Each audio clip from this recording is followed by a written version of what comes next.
안녕하세요. 인생의 제3막이라 불리는 30대가 시작된 31살 여성입니다. 저는 어렸을 적부터 한 동네에서 자란 오랜 친구와 오랜 만남을 끝으로 부부의 연을 맺었는데요. 몇 년 전 방영된 T드라마의 남녀 주인공이 딱 저희 부부라고 보시면 되겠네요.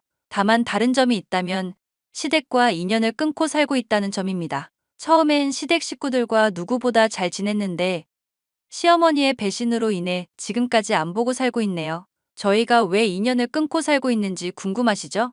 그럼 지금부터 사연 시작하겠습니다. 경미야, 혹시 엄마한테 연락 안 왔지? 응, 따로 연락 온 거 없는데. 왜? 당신한텐 연락 왔어? 연락처 차단하고 생각 없이 지냈는데 모르는 번호로 자꾸 연락이 오더라고. 거래처 사람인 줄 알고 받았는데 엄마여서 놀랬어. 뭐? 번호를 바꾸신 건가? 그런가 봐. 계속 전화 안 받다가 혹시 몰라서 받았더니 오랜만이라면서 언제까지 얼굴 안 보고 살 거냐고 그러시더라. 도대체 연락한 저희가 뭐지? 아무리 당신 엄마고 내 시어머니지만 난 아직도 용서가 안 돼. 그건 나도 마찬가지야. 효자 소리 들으면서 자랐지만 엄마가 도가 지나치긴 했어. 아니, 그래서 어머니가 뭘 하셨어? 그러고 연락 끊은 거야? 잘 지내냐? 밥은 먹고 다니냐? 뭐 이런 형식적인 말씀 하시더라고. 그러면서 아까도 말했듯이 이제는 그만 풀어야 하는 거 아니냐고. 말도 안 되는 소리 하지 마시라 그래. 그 돈이 어떤 돈인지 뻔히 아셨으면서 우리한테 이러시면 안 되는 거지. 이럴 줄 알고 그런 행동하신 거 아니야? 내 말이, 난 아직도 그때 생각하면 치가 떨려. 누구 때문에 이 개고생을 하고 있는데. 그래도 그만한 게 다행이지. 다시 한번 말하지만 나는 어머니랑 왕래할 마음 없어. 이미 마음 굳힌 지 오래야. 당신은 어머니랑 풀고 싶으면 풀어도 돼. 다만 나한테 강요는 하지 않았으면 좋겠어. 아니야, 아니야. 무슨 소리를 하는 거야. 내가 보기엔 엄마 돈 필요해서 연락하신 것 같아. 그건 또 무슨 소리야? 준이 SNS 보니까 얼마 전에 아기 낳은 것 같더라고. 그래서 조카 핑계 대면서 우리한테 접근하신 것 같아. 아직 정신 못 차린 거지. 그만큼 가져가셔서 홀라당 해 드셨으면 이제는 욕심 좀 그만 부려야 하는 거 아닌가? 무슨 염치로 도대체. 나도 잘 모르겠어. 아무튼 당신도 모르는 번호로 연락 오면 그냥 받지 말고 차단해버려. 끝번호가 2930이니까 참고하고. 알겠어. 집에서 보자. 위에서 언급했다시피 저희 부부 어린 시절부터 만나왔고 둘 다 대학에는 뜻이 없어 일찍이 공장에 취직해 사회생활을 시작했습니다. 서로 못 볼 꼴 다 보며 자랐는데도 뭐가 그렇게 좋았는지 저희는 22살이라는 어린 나이에 부부의 연을 맺었어요. 20살이 되자마자 일을 시작했는데 세상 물정을 모른다고 생각했는지 시어머니는 저희가 돈을 모을 수 있도록 도와주신다고 매번 성하셨어요. 그래서 저희 명의의 적금 통장을 시어머니께 맡겼고 매달 일정 금액을 이체시켰습니다. 혹여나 급전이 필요해 적금 통장을 깨거나 할까봐 온라인 뱅킹도 이용하지 않았고요. 성인이면 충분히 돈 관리할 수 있는데 왜 시어머니에게 맡겼냐 하시는 분들 계실 겁니다. 제가 저때 시어머니에게 의지를 했던 이유는 가슴 아픈 이유인데요. 바로 친정엄마가 돌아가시면서부터였거든요. 어렸을 적 아버지가 지병으로 돌아가시고 절 홀로 키워오신 엄마는 제가 23살 때 유방암으로 황망히 돌아가셨습니다. 유일한 가족이었던 엄마마저 하늘나라로 가버리니 저는 시댁 식구들 말고는 의지할 곳이 없었어요. 그래서 시어머니가 유독 저를 잘 챙겨주셨고 그 행동에 홀렸는지 시어머니만 철석같이 믿고 있었던 겁니다. 엄마, 사돈어른 돌아가셔서 언니 혼자 됐는데 정말 불쌍하다. 언니 힘내요. 뭐라고 위로할 말이 없네요. 아니야, 준이야. 이렇게 와준 것만으로도 고마워. 세아가 마음이 많이 아프겠지만 이럴수록 네가 힘을 내야 한다. 엄마가 돌아가셨다고 해서 가족이 없어지는 게 아니야. 우리가 있잖니. 힘들면 언제든 기대도 된단다. 어머니, 정말 감사해요. 저 이제 앞으로 어떻게 살아가야 할지. 지금까지 잘 살아왔잖니. 장례 치르고 마음 추스르면 다시 예전처럼 지내면 되는 거야. 엄마 모시고 진작에 병원 갈 걸 그랬어요. 괜찮다 괜찮다 하셔서 정말 그런 줄 알고. 그게 어디 네 잘못이니? 하늘의 뜻이니 절대 죄책감 갖지 말아라. 네가 이럴수록 사부인이 편히 눈을 못 감으셔. 그러니까 기운 내자. 이제 우리도 가족이잖아. 그러니 나 믿고 우리 믿고 얼른 훌훌 털어버리고 일어나자. 장모님 장례 비용은 이미 계산했어. 조의금 정리도 마쳤고. 자, 확인해봐. 고마워. 정신없었는데 언제 이런 걸 다 했대. 내가 해야 할 일이었는데. 지금 그게 중요한 게 아니잖아. 조의금 들어온 걸로 장례 비용 결제해두고 남은 돈이야. 혹시 모르니 나중에 집에 가서 확인해보고. 사위니까 당연히 할 도리는 해야지. 사부인이 그래도 살아생전 덕을 많이 쌓으셨나 보다. 발인식까지 손님이 끊이질 않네. 이게 다 네 복이야. 사부인 가시는 길 심심하시진 않겠어. 그러게 말이야. 엄마, 준이 데리고 이제 그만 집에 가요. 우리도 여기 마무리하고 집에 갈 테니까. 그나저나 조의금은 얼마나 들어온 거니? 장부 보니까 꽤 많아 보이던데. 그걸 엄마가 왜 궁금해? 이거 엄연히 경미 관할이야. 나는 그냥 도와준 것뿐이고 괜히 허튼 생각하지 마. 얘, 내가 무슨 허튼 생각을 한다고 그러니? 누가 보면 아주 악덕 시어머니인 줄 알겠다. 우리 먼저 들어갈 테니까 마무리 잘하고 와. 세아가 이따 보자꾸나. 지금 생각해보면 시어머니는 친정엄마가 돌아가신 그날부터 제 재산에 눈독을 들이셨던 것 같아요. 당시엔 경황이 없어서 그저 절 보살펴 주시는구나. 가족으로서 자리를 지켜주시는가 보다 싶었거든요. 하지만 시어머니 말씀처럼 친정엄마는 남들 어려운 꼴 못 보고 작은 도움이라도 드리는 성격이라 그 도움을 받은 사람들이 저희 친정엄마가 가는 마지막까지 함께 해주셨고 그만큼 성의도 표시하셨죠. 생각지도 못한 큰 금액을 받았고 장례 비용과 납골당 계약금까지 제외하고도 3천만 원이 남을 정도였으니 대충 어느 정도인지 가늠하시겠죠? 아무튼 그렇게 친정엄마의 장례를 끝내고 한동안 저는 제정신이 아니었습니다. 재산 정리도 해야 했고 무엇보다 앞으로 어떻게 살아가야 할지 갈피를 못 잡고 있었거든요. 신혼집도 돈 모아서 그때 사자하고 친정집에서 지내고 있었던 터라 친정엄마의 빈자리는 더더욱 컸습니다. 어느 정도 마음을 추슬렀을 때 시어머니가 저를 따로 만나 대화를 좀 하자고 하시더군요. 안 본 사이에 많이 야위었네. 그동안 잘 지냈지? 네, 어머니 덕분에요. 엄마 유품 정리도 어느 정도 끝냈고 청소업체 불러서 집 한번 비우려고요. 지난 흔적 보니까 자꾸 우울해지기도 하고. 그래, 잘 생각했다. 그런데 어머니 하실 말씀 있다고 하셨잖아요. 어머머, 내 정신 좀 봐. 제일 중요한 이야기를 깜빡했네. 다름이 아니라 돈 이야기를 좀 하려고. 돈이요? 어머니 혹시 돈 필요하세요? 제가 벌어둔 건 얼마 없지만 아니, 얘는 누가 돈 빌려달라고 왔다니? 앞으로 어떻게 살 건지 이야기도 좀 들어보고 하려고. 정리해야 할 게 한두 가지가 아닐 것 같아서 내가 못 물어봤다만 이참에 내가 나서서 정리해 줄 것 좀 해주려고 그런다. 안 그래도 은행 한번 가야 했어요. 엄마 사망보험금이랑 남겨주신 돈 얼마 되진 않지만 모아두려고 했거든요. 금액이 얼마나 되는데 그러니? 이왕이면 이율도 높고 대우 좋게 해주는 은행 가야지. 사망보험금 7천만 원에 조의금으로 3천만 원 정도요. 저희 나중에 집 살 건데 잘 묵혀뒀다가 그때 보태 쓰려고 합니다. 그래? 잘 생각했네.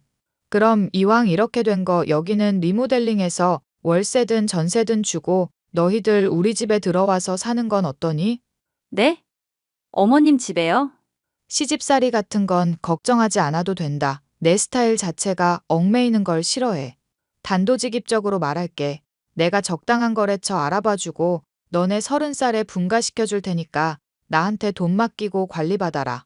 아, 안 그래도 확실한 게 필요했는데. 어머님 은행에 아는 분 있으세요?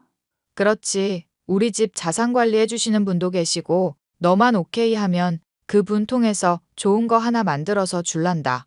그리고 나중에 집 살 생각이면 더더욱 생각해보고 알려주렴.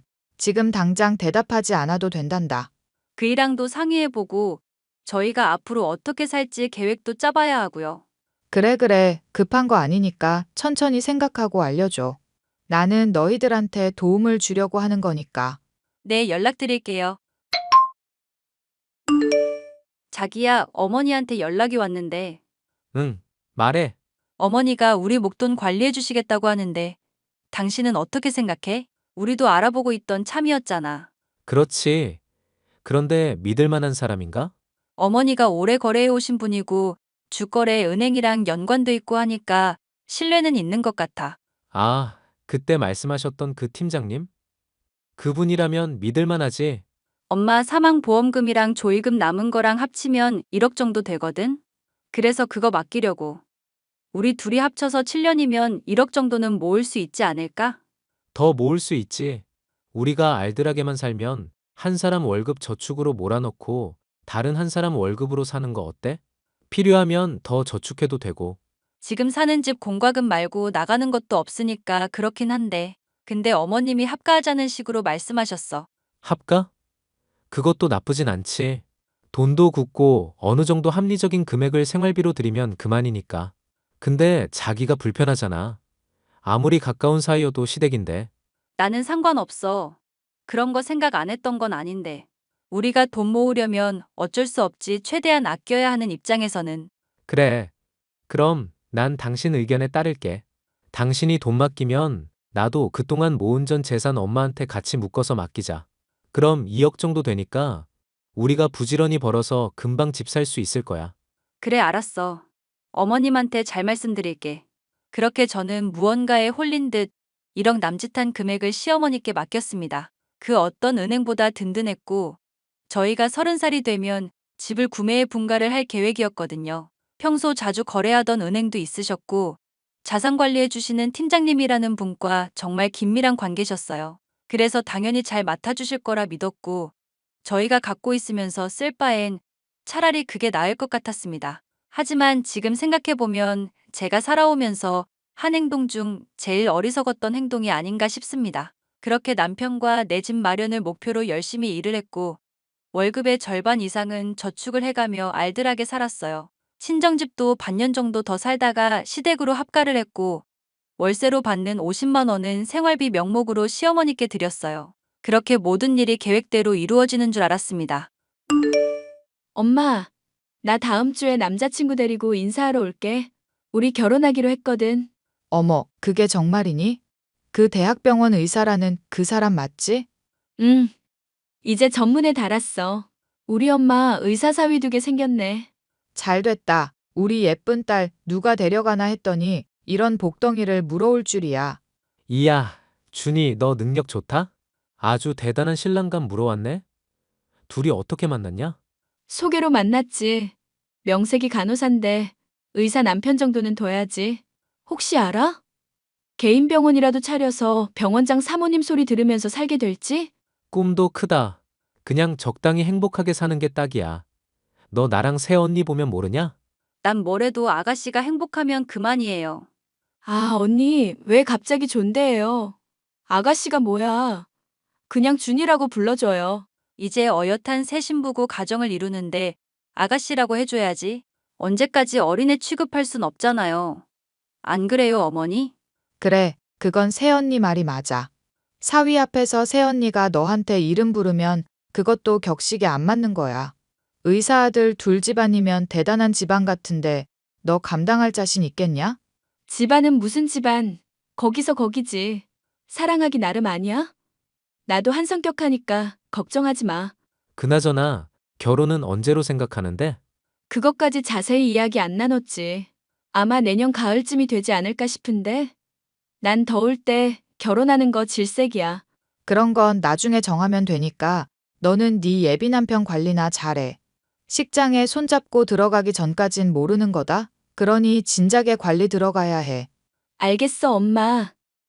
그럼 다음 주에 인사시키러 올게. 그래라. 새언니랑 바쁘게 움직여야겠구나. 어머니, 어차피 금요일에 장 보러 가야 하니까 음식 만들 재료도 같이 장 봐요.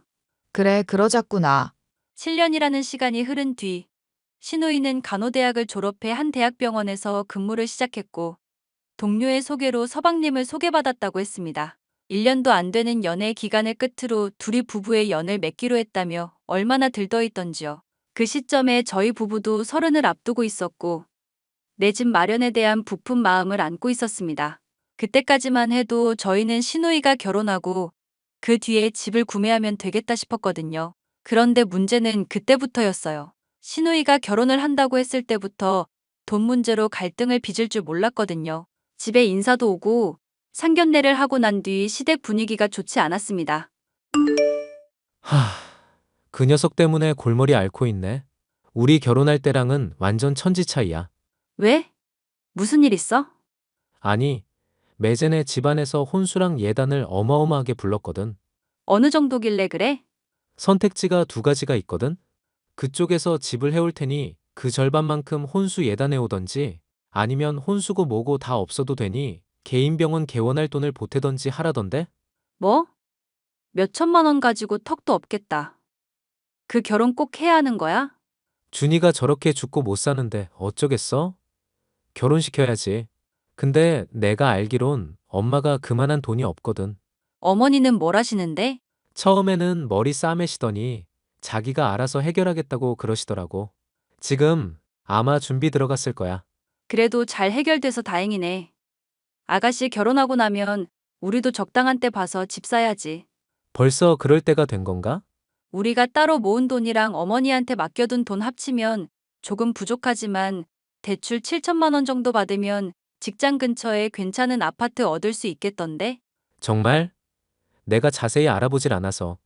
요즘 집값이 떨어지긴 했다더라. 자기 준비성 철저한데? 당연하지. 우리 첫 집인데. 아무튼 아가씨 결혼식 마치고 나서 차츰 준비해보자. 알겠어. 예비 사돈될 집안에서는 의사 아들을 둔 자부심이 있어서인지 과도한 혼수를 요구했다고 했습니다. 하지만 무슨 일인지 결혼은 생각보다 수월하게 진행이 되었죠. 그때라도 의심을 했어야 하는 건데 정말 안일하게 생각했던 저희가 잘못한 거였죠. 시누이가 신혼여행도 다녀오고 한참 신혼의 단꿈에 젖어 있을 때 저희는 내 집 마련을 위한 생각만 하고 있었어요. 겨울에 집을 구매해 봄에 입주를 할 생각이었습니다. 저희 부부는 시어머니께 그동안 맡겨두었던 돈을 달라고 요청했지만 웬일인지 차일피일 미루시더라고요. 이런저런 일이 있으시다는 핑계로 저희와의 만남도 미루시고 그럴수록 저희 부부에겐 찝찝함만이 남았습니다. 그러던 어느 날 시누이 부부와 저희 부부가 함께 저녁 식사를 하던 때였어요. 언니, 오늘 식사한 건 우리가 계산할게요. 아니 왜? 원래 우리가 사기로 한 건데. 그래요, 아가씨. 모처럼 만난 건데 우리가 살게요. 왜 안 하던 행동을 하고 그래? 에이, 어떻게 그래요? 사람이 염치가 있지. 언니랑 오빠 아니었음 결혼 못 했잖아요. 응? 그게 무슨 소리냐? 우리가 아니었음 결혼 못 했다니?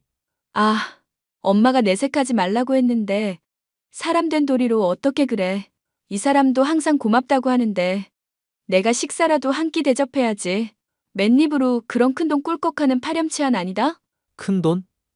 우리가 축의금이랍시고 얼마 못 해줬는데. 에이, 아니, 축의금은 축의금이고 솔직히 언니 오빠는 축의금 안 내도 되지. 도대체 무슨 소리를 하는 거예요? 알아듣게 이야기 좀 해봐요. 우리 도움은 뭐고, 큰 돈은 뭐고. 아니, 엄마가 저한테 2억 주던데요? 오빠랑 언니가 모은 돈인데 나 결혼 못할 뻔하고 계속 속상해하니까 저한테 양보했다면서요. 세상에 통도 그런 통이 없지. 덕분에 개인 병원 차릴 자금도 마련하고 무난히 혼수랑 다 마련해서 이렇게 잘 살고 있잖아요. 정말 고마워요. 자, 잠깐만. 지금 2억이라고 했어요? 어머니가 그 돈을 주셨다고요? 네. 땡땡은행 통장이랑 도장 주면서 이걸로 결혼자금 보태라고 하셨거든요. 이렇게라도 고마움 전할 수 있어서 얼마나 좋은지 몰라요. 자, 자기야. 지금 나만 이상한 생각하는 거 아니지? 아니. 잠깐만. 야, 남준이 너 똑바로 말해. 그거 정말 엄마가 너 줬어? 갑자기 분위기가 왜 그래? 내가 뭐 잘못한 거야? 야, 너는 그걸 준다고 덥석 받냐? 물어보지도 않고? 진짜. 그 돈이 어떤 돈인데? 뭐해? 일어서지 않고. 나 직접 어머니한테 이야기 좀 들어봐야겠어. 아가씨 미안한데 다음에 봐요. 우리 먼저 일어날게요. 시누이로부터 기막힌 사실을 전해들은 저희 부부는 얼굴이 사색이 되어 그 길로 시댁으로 발걸음을 옮겼습니다. 저희가 먹는 거, 입는 거, 심지어 잠까지 줄여가며 열심히 일해서 모은 돈인데 그 돈을 홀라당 시누이를 줘버리다뇨? 정말 사실이 아니길 바라면서 무슨 정신으로 시댁으로 달려갔는지 모릅니다. 시댁에 헐레벌떡 저희 부부가 들어서니 시어머니는 무척이나 당황한 눈치였어요. 그 사이에 시누이가 저희가 시댁으로 가고 있다고 전화로 상황 설명을 했나 봅니다. 시어머니는 저희 부부의 눈치를 살피더니 일단 앉아서 이야기를 하자고 하더군요. 저는 앉고 말고 할 것도 없이 시어머니를 보자마자 눈물이 덜컥 났습니다. 너무 화가 나서 나는 눈물 있잖아요. 어머님, 저희 이번에 분가하려고요. 그동안 관리해 주셨던 돈 좀 주세요. 설마 없으신 건 아니겠죠? 아, 아니 세아가 내 이야기 좀 들어보겠니? 어머니, 아가씨 말이 사실이에요? 땡땡은행 통장으로 받았다고까지 말했는데 발뺌할 생각 마시고요.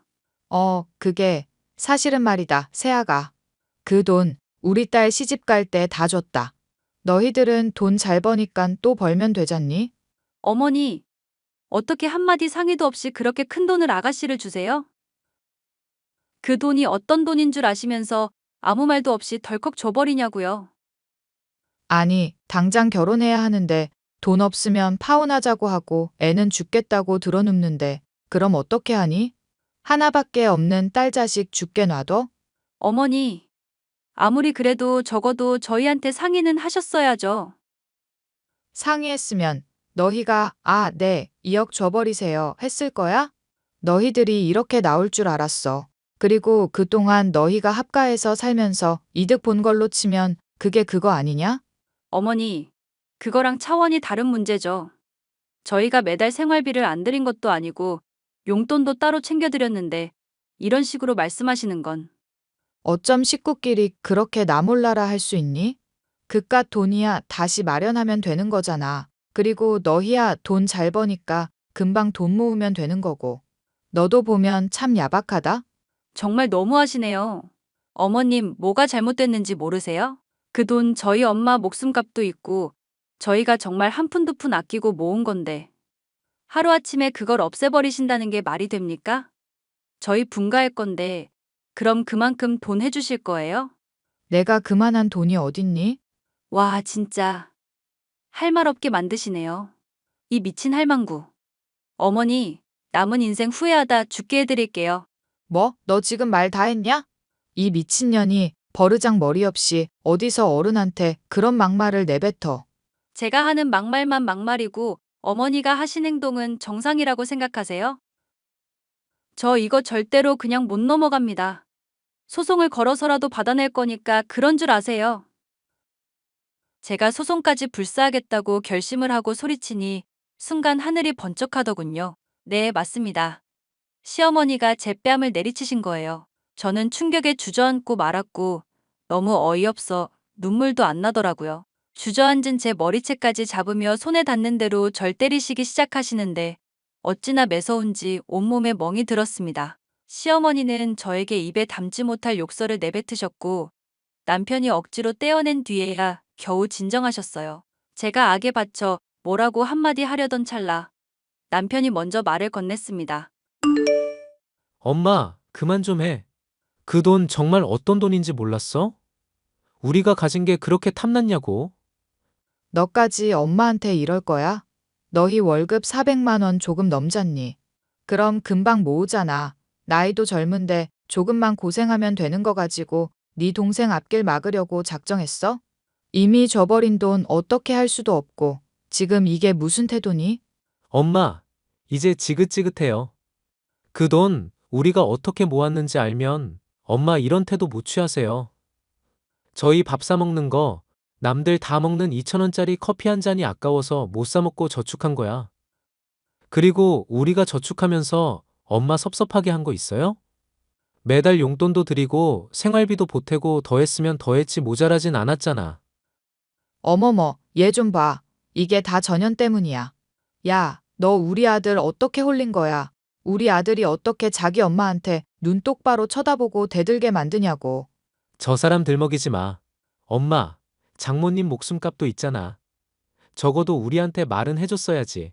말 잘했다. 예의라고 했니? 너는 지금 이게 예의 있는 행동이야? 이게 어디서 엄마한테 대들어? 너 내가 그렇게 가르쳤어? 됐다. 엄마랑 말하면 벽에다 대고 말하는 것 같아. 그 돈 어떻게 해서든 받아낼 거야. 집 팔아서 돈 마련하던 빚을 내서 주던 다시 돌려줘. 뭐? 이게 정말 해도 너무하는구나. 어머니, 사돈 어른들께도 정중히 말씀드릴 겁니다. 조용히 돌려받을 수 없다면 당연히 소송할 거고요. 2천만 원도 아니고 억 단위예요. 저희가 피땀 흘려 모은 돈 한순간에 날아갔는데 반대로 생각해 보세요. 이 상황이 이해되세요? 저 이체 기록 다 뒤지고 아가씨랑 대화했던 거 녹음해뒀는데 이걸로 충분히 소송할 수 있을 것 같거든요. 막 나가자 이거구나. 끝까지 어디 한번 해봐. 나도 엄마 더 이상 못 보겠어. 내가 살면서 이 사람 얼굴을 어떻게 봐? 나 그냥 집에 안 올게. 우리 모아둔 돈으로 단칸방 살던, 길거리에서 잠을 자던 할 테니까 우리 더 이상 보고 살지 말자. 너 지금 연이라도 끊겠다는 거야? 네, 우리 여기까지 해요. 나 엄마 없다고 생각할 테니까 준이 끼고 잘 살아봐요. 당신도 시댁 없다 생각해. 알겠어? 엄마, 짐은 이삿짐 센터 직원들 보내서 알아서 꾸려갈 테니까 신경 쓰지 마세요. 그럼 행복하시고요. 저희 물러갑니다. 야, 야. 저희는 그렇게 시댁을 나와 급한 대로 옥탑방을 구해 살게 되었습니다. 며칠의 시간이 흐르고 변호사 사무실에 상담도 받았어요. 소송이 가능하다는 소리에 모든 증거를 내걸고 시어머니와 시누이를 상대로 민사소송을 걸었습니다. 저희가 뺏긴 돈의 전부를 되돌려받지 못하지만 1억 2천만 원 돌려받았어요. 그 돈과 저희가 따로 모아둔 돈으로 아파트는 아니지만 작은 빌라를 얻었습니다. 곧 재개발이 된다는 소식이 들려오는 동네였고 투자 가치가 있다고 생각해 과감히 구매했죠. 아니나 다를까 지금은 재개발이 확정돼서 보상금을 조정하고 있는 중입니다. 1억 5천으로 시작한 집이 적어도 5에서 6배를 뛸 텐데 그 돈으로 보란 듯이 좋은 집 구해서 가려고요. 시어머니는 미친 듯이 연락을 해대셨고 저에게 천륜 끊어놓는 천하의 못된 년이라며 막말을 퍼부으셨어요. 모든 연락처를 차단했고 그렇게 지금까지 연 끊고 지내고 있는 겁니다. 내년에는 쌍둥이 형제도 태어날 예정인데요. 남편을 쏙 빼닮았으면 하는 바람입니다. 앞으로 살면서 시댁과 더 이상의 교류는 없을 거예요.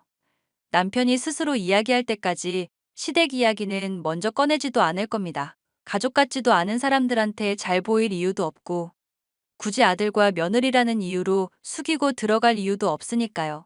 아, 신우이랑은 종종 연락하고 지냅니다. 자주는 아니고 생사 여부 묻는 정도요.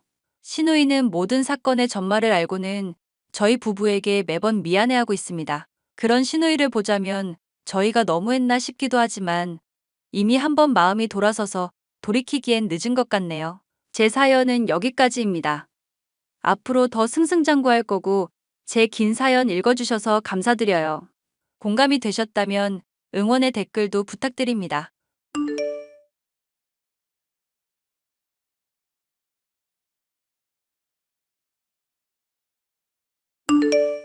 재수 씨, 신혼집 잘 구경은 했는데 술도 한잔 했겠다. 솔직하게 한마디만 해도 괜찮을까요? 네, 아주버님. 혹시 뭐 불편하신 거라도 있으셨을까요? 차린 음식이 마음에 안 드셨다든가. 당연히 마음에 안 들었죠. 제가 음식 배달만 지금 10년 차입니다. 어지간히 맛있는 음식은 당연히 구경 많이 하고 살았겠죠. 그런데 오늘 보니까 뭐 상다리에 반찬이라고 해봐야 10가지도 안 되고 영부실에서 입맛이 하나도 안 살더라고요. 소고기 정도는 구워놓으셔야 할 판에 삼겹살 수육이나 내놓으시고, 그리고 마늘도 껍질 부분 제대로 안 까져 있고 끝부분도 제거를 안 하셨더라고요. 먹고 배탈 나면 제 배달일 하루 날리는 건데 책임지실 겁니까? 죄송해요. 학교 개학한 지가 얼마 안 돼서 요즘 정말 많이 바빴거든요. 그이도 회사에서 프로젝트 때문에 많이 바쁘고 정신이 없어 보였고요. 제가 더 신경을 써서 어머님, 아버님이랑 아주버님까지 잘 대접해드려야 했는데. 지금 잘난 척 하시는 겁니까? 네? 잘난 척이라뇨. 그게 무슨 말씀이세요? 저 고졸이기는 해도 배울 거 다 배워서 세상 살아가는데 필요한 지식은 다 알고 있는 놈입니다. 나이 40 넘도록 혼자 살면서 불편한 거 하나도 없고요. 돈도 제법 모아둬서 노후까지 대비해 놓고 있어요. 네, 알죠. 아는데 전 정말 잘난 척한 일은 없거든요. 설마 제가 계약했다는 거랑 그이가 프로젝트 때문에 바쁘다고 말씀드린 것 때문에 그러시나요? 바쁜 건 누구나 다 똑같이 바쁘잖아요. 저도 배달 음식 비가 오나 눈이 오나 열심히 몰고 다니면서 바쁘게 사는 인생입니다. 그런데 계약 핑계, 일 핑계 대면 그냥 입탁치라는 말밖에 더 돼요? 많이 몰랐던 걸 배웠네요. 아주버님 말씀 새겨드릴게요. 제가 아무렴 인생을 영우며 재수 씨보다 십수년은 더 살았잖아요. 연장자가 말하는 거니까 너무 안 이꼽게 듣지 말고 가슴 깊이 좀 새겼으면 좋겠네요. 솔직히 내가 안 배워서 그런 거지 배웠으면 서울대도 갔을 사람인 거 아시죠? 환경이 안 따라줘서 그냥 이렇게 자급자족하면서 적당히 만족하고 살고 있는 거죠. 아, 네. 잘 알고 있죠. 그리고 인생 한 방이라는 사자성어도 들어보셨죠? 네. 들어본 것도 같네요. 사람 인생 어떻게 풀릴지 모르는 겁니다. 재수 씨가 나중에 제 덕 볼 수 있으니까 미리미리 잘하라는 겁니다. 술 마신 김에 하는 말들이긴 해도 다 새겨 들으시고 알겠어요? 대충 알아듣는 것 같으니까 이번에는 이 정도로 넘어갈게요. 여보, 아주버님 때문에 진짜 속이 부글부글 끓는다. 집들이 올 때부터 친구들이랑 한잔 했다면서 잔뜩 취해 계시더니 나한테 카톡 보내는 꼬락서니 좀 봐. 아니, 나이가 많은 건 알겠는데 왜 자꾸 나이들 먹이면서 꼰대질을 하신대? 나 따로 불러서 하는 얘기 들어보니까 친구랑도 대판 싸웠다더라. 친구랑 싸운 스트레스를 그럼 나한테 풀었다는 거야?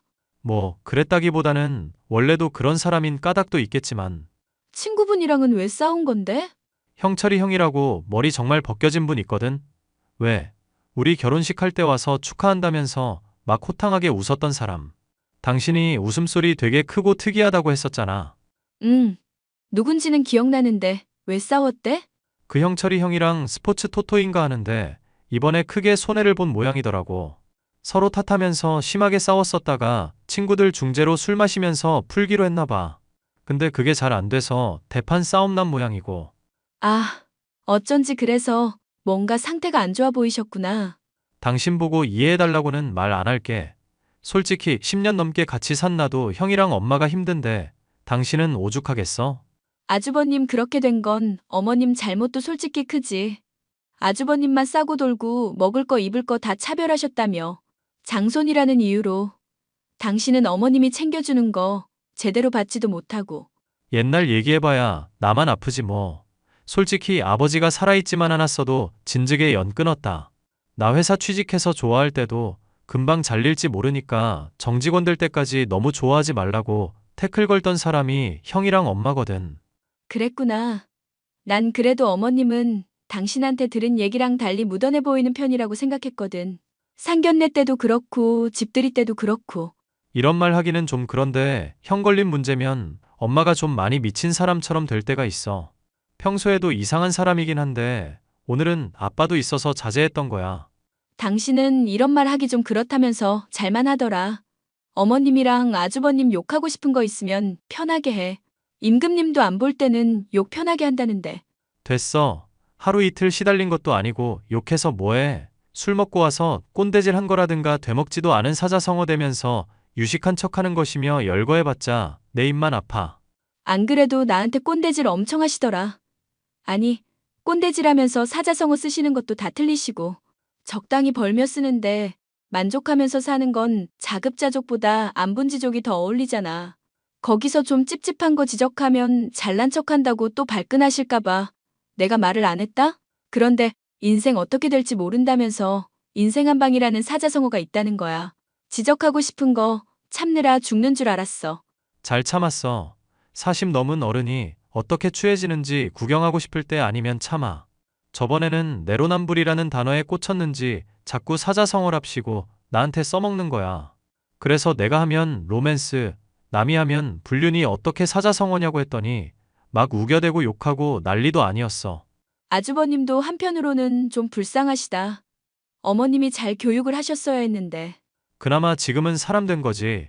집에 틀어박혀서 게임만 하고 아예 안 나가던 히키코모리 시절도 있었거든. 지금은 배달 일도 하면서 돈 벌고 사람도 만나니까. 여자도 만나신대? 안 그래도 어머님이 그 문제로 자꾸 잔소리 하시는 것 같던데. 여자는 무슨. 솔직히 내가 여자라도 형 같은 사람은 안 만나. 배달 일이야 먹고 사는 거고 열심히 하는 거니까 보기야 좋지. 근데 자기가 배달일 하는 거 떳떳하다면서 자격지심 가지고 남들한테 꼰대질 하잖아. 절대로 그런 사람이랑은 결혼 못하지. 그래도 당신이랑 나이 터울 좀 있고 하니까 어른스러우실 거라고 생각했는데 영 아니더라. 나랑 동생도 나이 차가 좀 있어서 동생이 날 좀 많이 따르고 의지하는 편이라 더 그렇게 생각했나? 당신이 또래 비하면 어른스러운 편이긴 하지. 참, 처제는 아이돌인가 준비하는 거 잘 돼가고 있어? 와, 지금 언제적 얘기를 하는 거야. 아이돌 한다고 난리 치던 게 중학생 때고 지금은 보건고 다니잖아. 간호사 되려고 준비 중인 거 내가 저번에 분명히 말했을 텐데? 나는 왜 처음 듣지? 당신이 말 안 한 거 아냐? 내가 이 얘기하니까 어린 나이부터 진로 준비하고 아주 기특하다면서 용돈 줘야겠다며. 아, 기억난다. 그때 내가 일 때문에 정신이 없었던 시기였었네. 언제 안 바빴던 적이 있기는 하고? 이거 신혼인데 벌써 부부로서 위기가 찾아온 거 아니야? 내 관심은 오직 당신한테 있어서 그런 거잖아. 당신 관련한 문제 아니면 그냥 뇌에 안 담아둘래. 용량만 차지해. 내 동생 문제면 내 문제이기도 하니까 앞으로는 담아둬. 좋은 말로 할 때 남편은 컴퓨터 공학과를 나와서 프로그래머로서 일하고 있는 수입도 괜찮은 편이었고 제가 좋아할 만큼 유머 감각도 평균 이상은 있는 편이라 함께 살아가는데 아무런 문제가 없었습니다. 결혼을 한 이후 사소한 문제로 다툼이 있더라도 대화를 통해 잘 풀어갔고 남은 평생을 함께 할 수 있겠다 싶을 정도로 늘 다정한 사람이라 좋았는데요. 하지만 그런 남편과 정말 다른 사람이다 싶을 정도로 시어머니는 속물적이고 트집 잡기를 좋아하는 사람이었습니다. 제가 잘한 부분은 그냥 넘어가고 못한 부분들만 어떻게든 지적을 하면서 자기 자존감을 채우려는 것처럼 보일 정도였죠. 너, 내가 신혼이기도 하고 학교 일 때문에 바쁘다고 하니 어지간하면 잔소리 안 하고 참으려고 했다. 그런데 간장게장 이거 보니까 한마디를 해야겠구나. 네 시부모도 그렇고 진호까지도 간장게장 먹고 다 배탈 났잖니. 그것 때문에 이틀은 배앓이 한다고 고생이 이만저만이 아니었던 거 아니? 알죠, 어머님. 아파서 많이 고생하셨죠. 근데 제가 그거 퀵으로 보내면서 냉장고에 좀 빨리 넣으라고 설명을 드렸는데요. 아주버님이랑 어머님한테 말씀을 드렸는데 막상 도착했다고 말한 뒤 이틀이나 지나서야 냉장고에 넣으셨던 걸로 알아서요. 그냥 몸 아파서 고생했겠구나 알고 죄송합니다만 반복하면 될 일이지 왜 토를 또 달고 있니? 진호 배달일 하느라 힘들어 하길래 날 잡아서 여행 가서 같이 회 먹고 펜션에서 하루 자고 왔다. 그게 죽을 죄인 줄은 몰랐구나. 죽을 죄라는 게 아니라요. 어머님, 퀵으로 택배 보낸다고 할 때는 알겠다고 하셔놓고서 수령하고 나서 바로 냉장고에 안 넣으셨던 게 안타까워서 그러죠. 쇼핑몰에서 구매할 때 나름 리뷰도 좋고 아는 사람이 하는 곳이라 시켜드렸던 건데 상해서 배탈까지 나셨다니 저도 마음이 안 좋네요. 원래 장사꾼들이라는 게 아는 사람까지도 다 등쳐먹고 사기치고 그러는 거야. 리뮤 그것도 죄다 조작일 게 틀림없는데 그걸 믿고 주문을 했다는 거니? 이러니까 네가 헛똑똑이라는 거야. 백날 애들 가르치면서 공자왈 맹자왈 줄줄 씨부리기만 하면 뭐 하겠니? 이런 간단한 이치도 몰라서 사람 배탈이나 나게 하고. 사실 저도 남편이랑 시켜서 먹었는데 맛있게 잘 먹었거든요. 더운 날씨에 너무 방치되어 있었던 게 문제 아닐까요? 우연히 너한테 만난 게 같나 보지. 넌 어쩜 그렇게 애가 자기 중심적으로 좋을 대로만 상황을 해석하니? 답을 정해놓고 박박 우겨대는 꼴을 보니 부부 아니랄까봐 영호 안 좋은 점을 벌써 닮아버렸구나. 어디 시어미가 말하는 것마다 토를 달고 있어. 나중에 집에 와서 한번 드셔보세요. 진짜 맛있는 간장게장이라 그래요.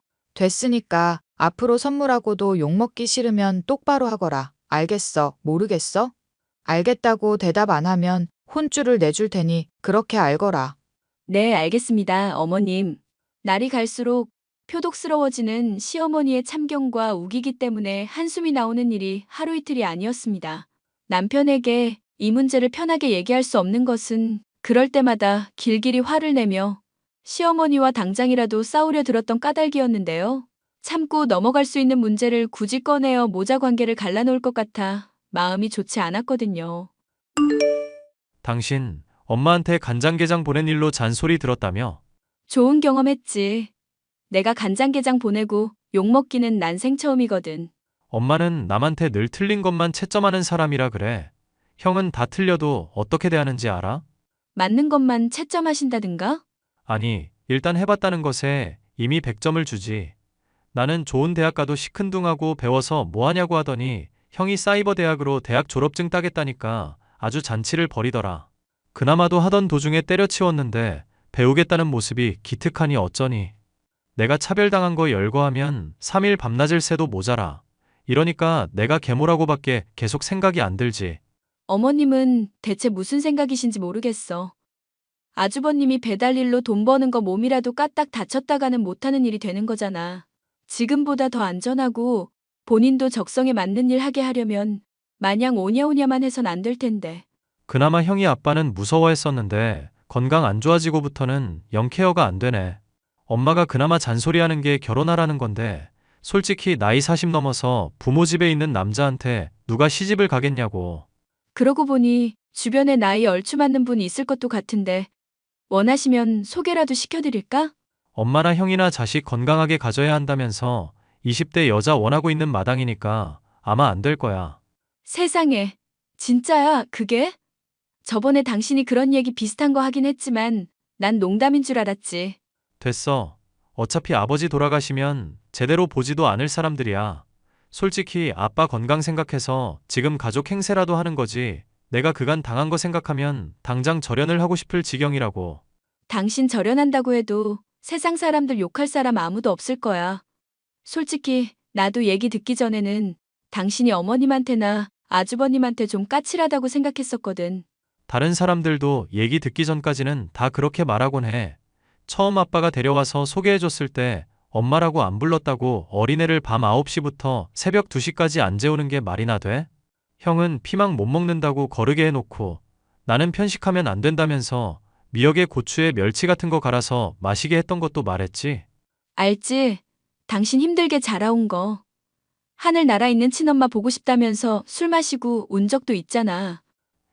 엄마 죽자마자 계모 데려온 아빠야 지금 와선 그러려니 하는 마음이거든. 그런데 내가 말을 잘 안 들어서 엄마가 일찍 사고당했다느니 하는 말은 어린애한테 하는 게 아니잖아. 당시에는 내가 착해서 가만히 듣고만 있었는데 지금 생각하면 그게 다 상처 주는 말들이더라고. 형님한테 돈 빌려준 거 3천만 원도 아직 못 돌려받았다며. 나중에 소송을 해서라도 다 받아내야지. 빌릴 때는 2달 내로 갚겠다고 해놓고 이제 와서 가족끼리 뭔 돈을 갚냐고 하는데 얄미워 죽겠다. 남편은 아주버님과 시어머니로부터 많은 스트레스를 받고 있어. 언젠가는 절연을 할 거라고 입버릇처럼 말하곤 했죠.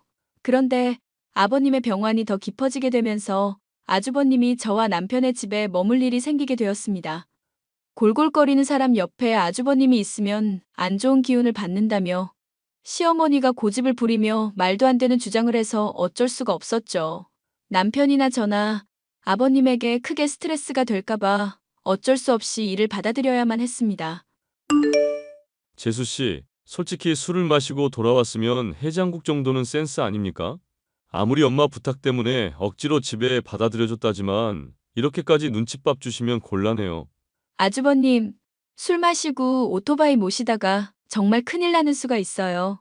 그런 행동하면 숙취해소고 뭐고 안 해드린다고 남편이랑 제가 말씀드렸잖아요. 가뜩이나 아버님 지금 편찮으신 상황인데 아주버님한테까지 무슨 일 일어나면 어떡하려고요. 제가 무사고 기간이 얼마인 줄이나 알고 그렇게 말씀하십니까? 오토바이가 수족이나 다름없어서 눈 감고도 배달 가능한 사람이에요, 제가. 음주운전으로 남편이 신고해야 한다는 거 말리느라 애쓴 제 생각도 좀 해주세요. 솔직히 어머님 고집 때문에 집에 머물게 하고는 있는데 술 냄새 풍기시면서 집에 들어와선 방도 제대로 안 치우시는 거 좀 보기가 그렇네요. 담배도 피우지 말라고 하는데도 알겠다면서 계속 뻑뻑 피워대셔서 머리가 아파 죽겠다고요. 서로 지킬 건 어느 정도 지켜야 하지 않을까요? 아빠랑 엄마한테는 아무 말도 못하면서 나한테는 센 척하시는 모습을 보니까 강약약강이라는 사자성어가 떠오르네요. 죄송하지만 아주버님, 강약약강은 사자성어가 아니에요. 그걸 누가 정하는데요? 먹물 좀 먹었다고 다 정답이 아닙니다. 제 기준에서 제가 정한 답이라는 것도 있는 건데 재수 씨만 옳다고 주장을 하시면 안 되죠. 전 아닌 걸 아니라고 했을 뿐이에요. 하여튼 간에 앞으로도 술 마시고 운전한다든가 집에서 담배 피우고 이런 건 자제 부탁드릴게요. 제 인생 제가 알아서 살게요. 재수 씨는 그냥 본인 할 일이나 열심히 합시다. 인생은 원래 혼자 와서 혼자 가는 거 아닙니까? 아주버님은 말이 전혀 통하지 않아 받는 스트레스가 이만저만이 아니었어요. 그래서 다가오던 남편과의 결혼 기념일에 집에서 나가달라 부탁을 하려고 했습니다. 그런데 여느 때와 마찬가지로 술에 취한 채 오토바이를 몰던 아주버님은 빗길에 미끄러져 크게 다치는 사고가 일어나고 말았어요. 사고로 인해서 하반신 마비가 오게 되어 제대로 걷지도 못하는 신세가 되었고, 이에 큰 스트레스를 받은 아버님의 병세는 더욱 악화되고야 말았습니다. 한동안 입원을 하고 있던 병원에서 재활도 불가능하다는 선고가 내려지게 되었고, 시어머니는 장애인이 된 아주버님의 문제를 저와 남편의 탓으로 돌렸죠. 내가 니들한테 우리 진호 잘 부탁한다고 했니? 안 했니? 그런데 애를 다리 불구로 만들어놔? 니들이 그러고도 사람이냐? 사실 아주버님한테 여러 번 주의드렸었고, 어머님한테도 협조 요청했었거든요. 아주버님이 자꾸 술 마시고 운전한다, 집에서 담배 피운다 전해드렸더니 나이도 지긋한 윗사람한테 어디 간섭이냐며 참견 말라셔서요. 아이고 영우야. 얘 말하는 꼬락서니 봐라. 장손이 사고로 장애인이 된 마당에 시어미한테 할 소리니 이게? 변명이나 하고 있고 죄송하다는 말은 어떻게 한마디가 없어? 집사람이 틀린 말 한 거 없어. 우린 최선 다했고 형 지금 당장 집에서 안 내보내는 것만으로도 할 도리 충분히 하고 있는 거야. 엄마가 형한테 크고 작은 문제 생길 때마다 오냐오냐만 하고 남 탓만 해왔던 거 알고 있지? 근데 그게 잘못이라고 생각은 안 들잖아. 그럼 앞으로도 그냥 이렇게 살아야 하는 거야. 윗사람한테 이렇게 막말하는 것들을 하늘이 도와줄 거라 생각하니? 어림도 없다. 언젠가 진호는 내가 데리고 갈 테니 그렇게 알고 있고, 만약에 진호 아비 까딱 잘못해서 죽게라도 되면 니들한테는 재산 한 푼도 없을 줄 알아라. 알겠어? 당장 데리고 가기나 해. 네가 말 안 해도 당장 데리고 갈 거다. 돈 한 푼도 못 받고 후회하지나 마라. 시아버지가 의식불명인 상태로 오늘 내일 하고 있게 되자 남편은 분노에 당장 아주버님을 데리고 가라고 했었죠. 집안이 어수선한 중에 친정엄마가 고등학교에 다니던 동생과 함께 방문을 해온 일도 있었는데요. 명목은 제가 잘 지내는지 보러 왔다는 것이었지만 시어머니의 해코지며 폐악질이 걱정되어 도움을 주러 온 것이었습니다. 시어머니가 아주버님을 데리러 가길 기다리고 있는 동안 저의 동생은 학교에서 배운 지식들을 실습도 할 겸 아주버님을 보살피며 도움을 주고 있었습니다. 흉흉한 기색으로 집에 들이닥쳤던 시어머니는 저의 동생이 아주버님을 돌보는 모습을 보았고 표정이 묘해지는가 싶더니 저를 따로 불러냈습니다.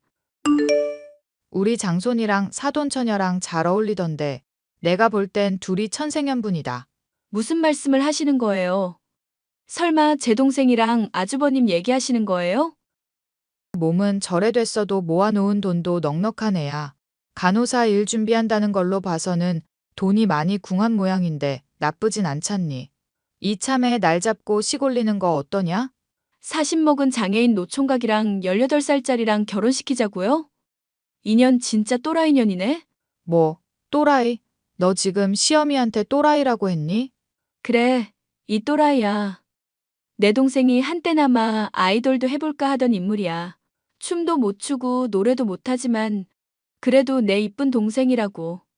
인성, 외모 다 파탄나서 쓸데라고는 하나 없는 인간이랑 결혼? 미쳤니? 야, 이게 미쳐가지고 어른한테 어디 또라이니 뭐니 욕을 하고 있어. 미친년아, 그래. 오늘 너 죽고 나 죽자.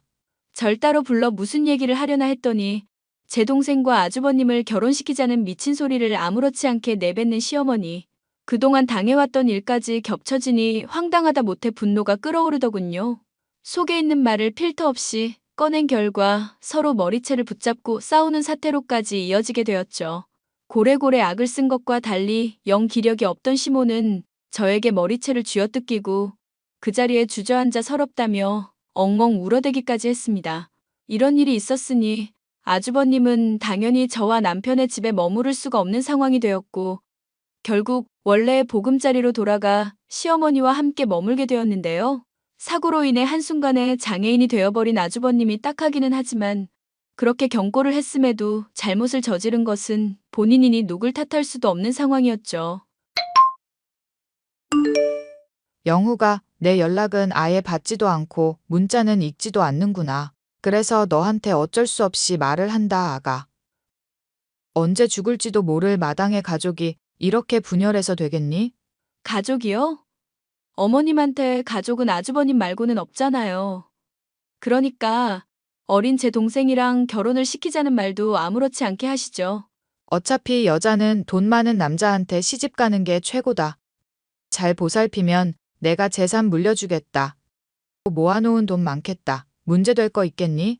솔직히 교사니 프로그래머니 해봐야 월급쟁이 신세에 불과하고 그건 간호사도 마찬가지 아니냐. 거지같이 남의 돈 빌어먹느니 그냥 때려치우고 주부로 지내는 게 좋지. 죄송하지만 어머님, 이 와중에도 완전 착각을 하시는 내용이 있네요. 아주버님 병원 실려갔을 때 친구분들 연락처 알아내 전하려다가 알게 됐거든요.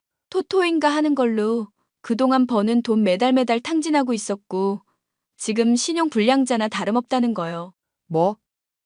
모아놓은 재산이 하나도 없다는 얘기니? 우리 장손이 그럴 리가 없다. 현실을 인정하는 것부터 시작을 하셔야죠. 아주버님, 지금 신용 불량자라니까요? 인연이 좋게 대해주려니까 또 막말을 하게 만드네. 어디서 부모 자식 사이를 갈라놓으려고 거짓 부렁이냐. 우리 장손은 절대 그럴 애가 아냐. 또라이 같은 소리 더 듣기 힘드니까 아주버님은 알아서 잘 양육해 보세요.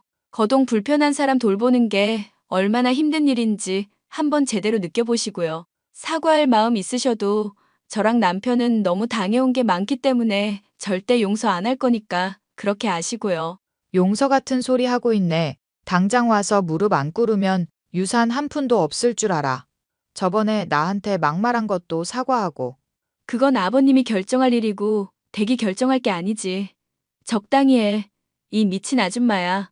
야, 당장 용서 빌라고. 우리 장손 장애인 만든 거 사과하라고. 재산 한 푼도 못 받고 피눈물 흘리기 전에 당장. 재미있는 얘기 하나 더 해줄까? 아버님 병문안 저번 주에 갔더니 댁이랑 댁 아드님은 도저히 답이 없대. 그래도 키운 정이 있으니 유산 조금 떼어주기라도 할 건데. 알짜배기는 나랑 남편을 다 주신다네? 야, 내가 너 저주할 거야. 반드시 비참한 신세로 만들어줄 거다. 이 씹어먹어도 시원찮을 년. 똥밭에 굴러도 댁이랑 엮이는 것보다는 나을 것 같아. 참, 남편한테 엄마 죽은 거 말 안 들어서 그랬다고 어릴 적에 상처 줬었지? 난 업보 안 믿는 편인데 일이 이렇게 되니까 그게 진짜 있나 싶을 지경이네. 그지나 다름없는데 아들 잘 끼고 열심히 살아봐. 이 미친년이. 사실 아버님의 유산을 받지 않아도 그리 모자라지 않은 형편이었지만 여전히 반성을 할 줄 모르는 시모에게 한 방을 먹이기 위해 언급을 하였습니다. 남편은 그런 제게 잘했다면서 아버님의 병환과 별개로 아주버님이며 시어머니와의 인연을 끊겠다고 말했습니다. 현재 아주버님은 장애가 생긴 것 때문에 상심이 큰 모양인지 방 안에 틀어박혀 게임만 하고 있는 중인데요. 시어머니는 도저히 아주버님을 자신의 힘으로 돌볼 수 없다며 도움을 요청해오고 있지만 여전히 저나 남편에게 사과를 하지도 않고 당연한 것을 요구하듯 말하고 있네요. 정신을 여전히 차리지 못한 모자 때문에 더는 스트레스를 받기 싫어 메시지에 아예 답변도 하지 않고 있습니다. 사연 마지막까지 들어주셔서 감사합니다.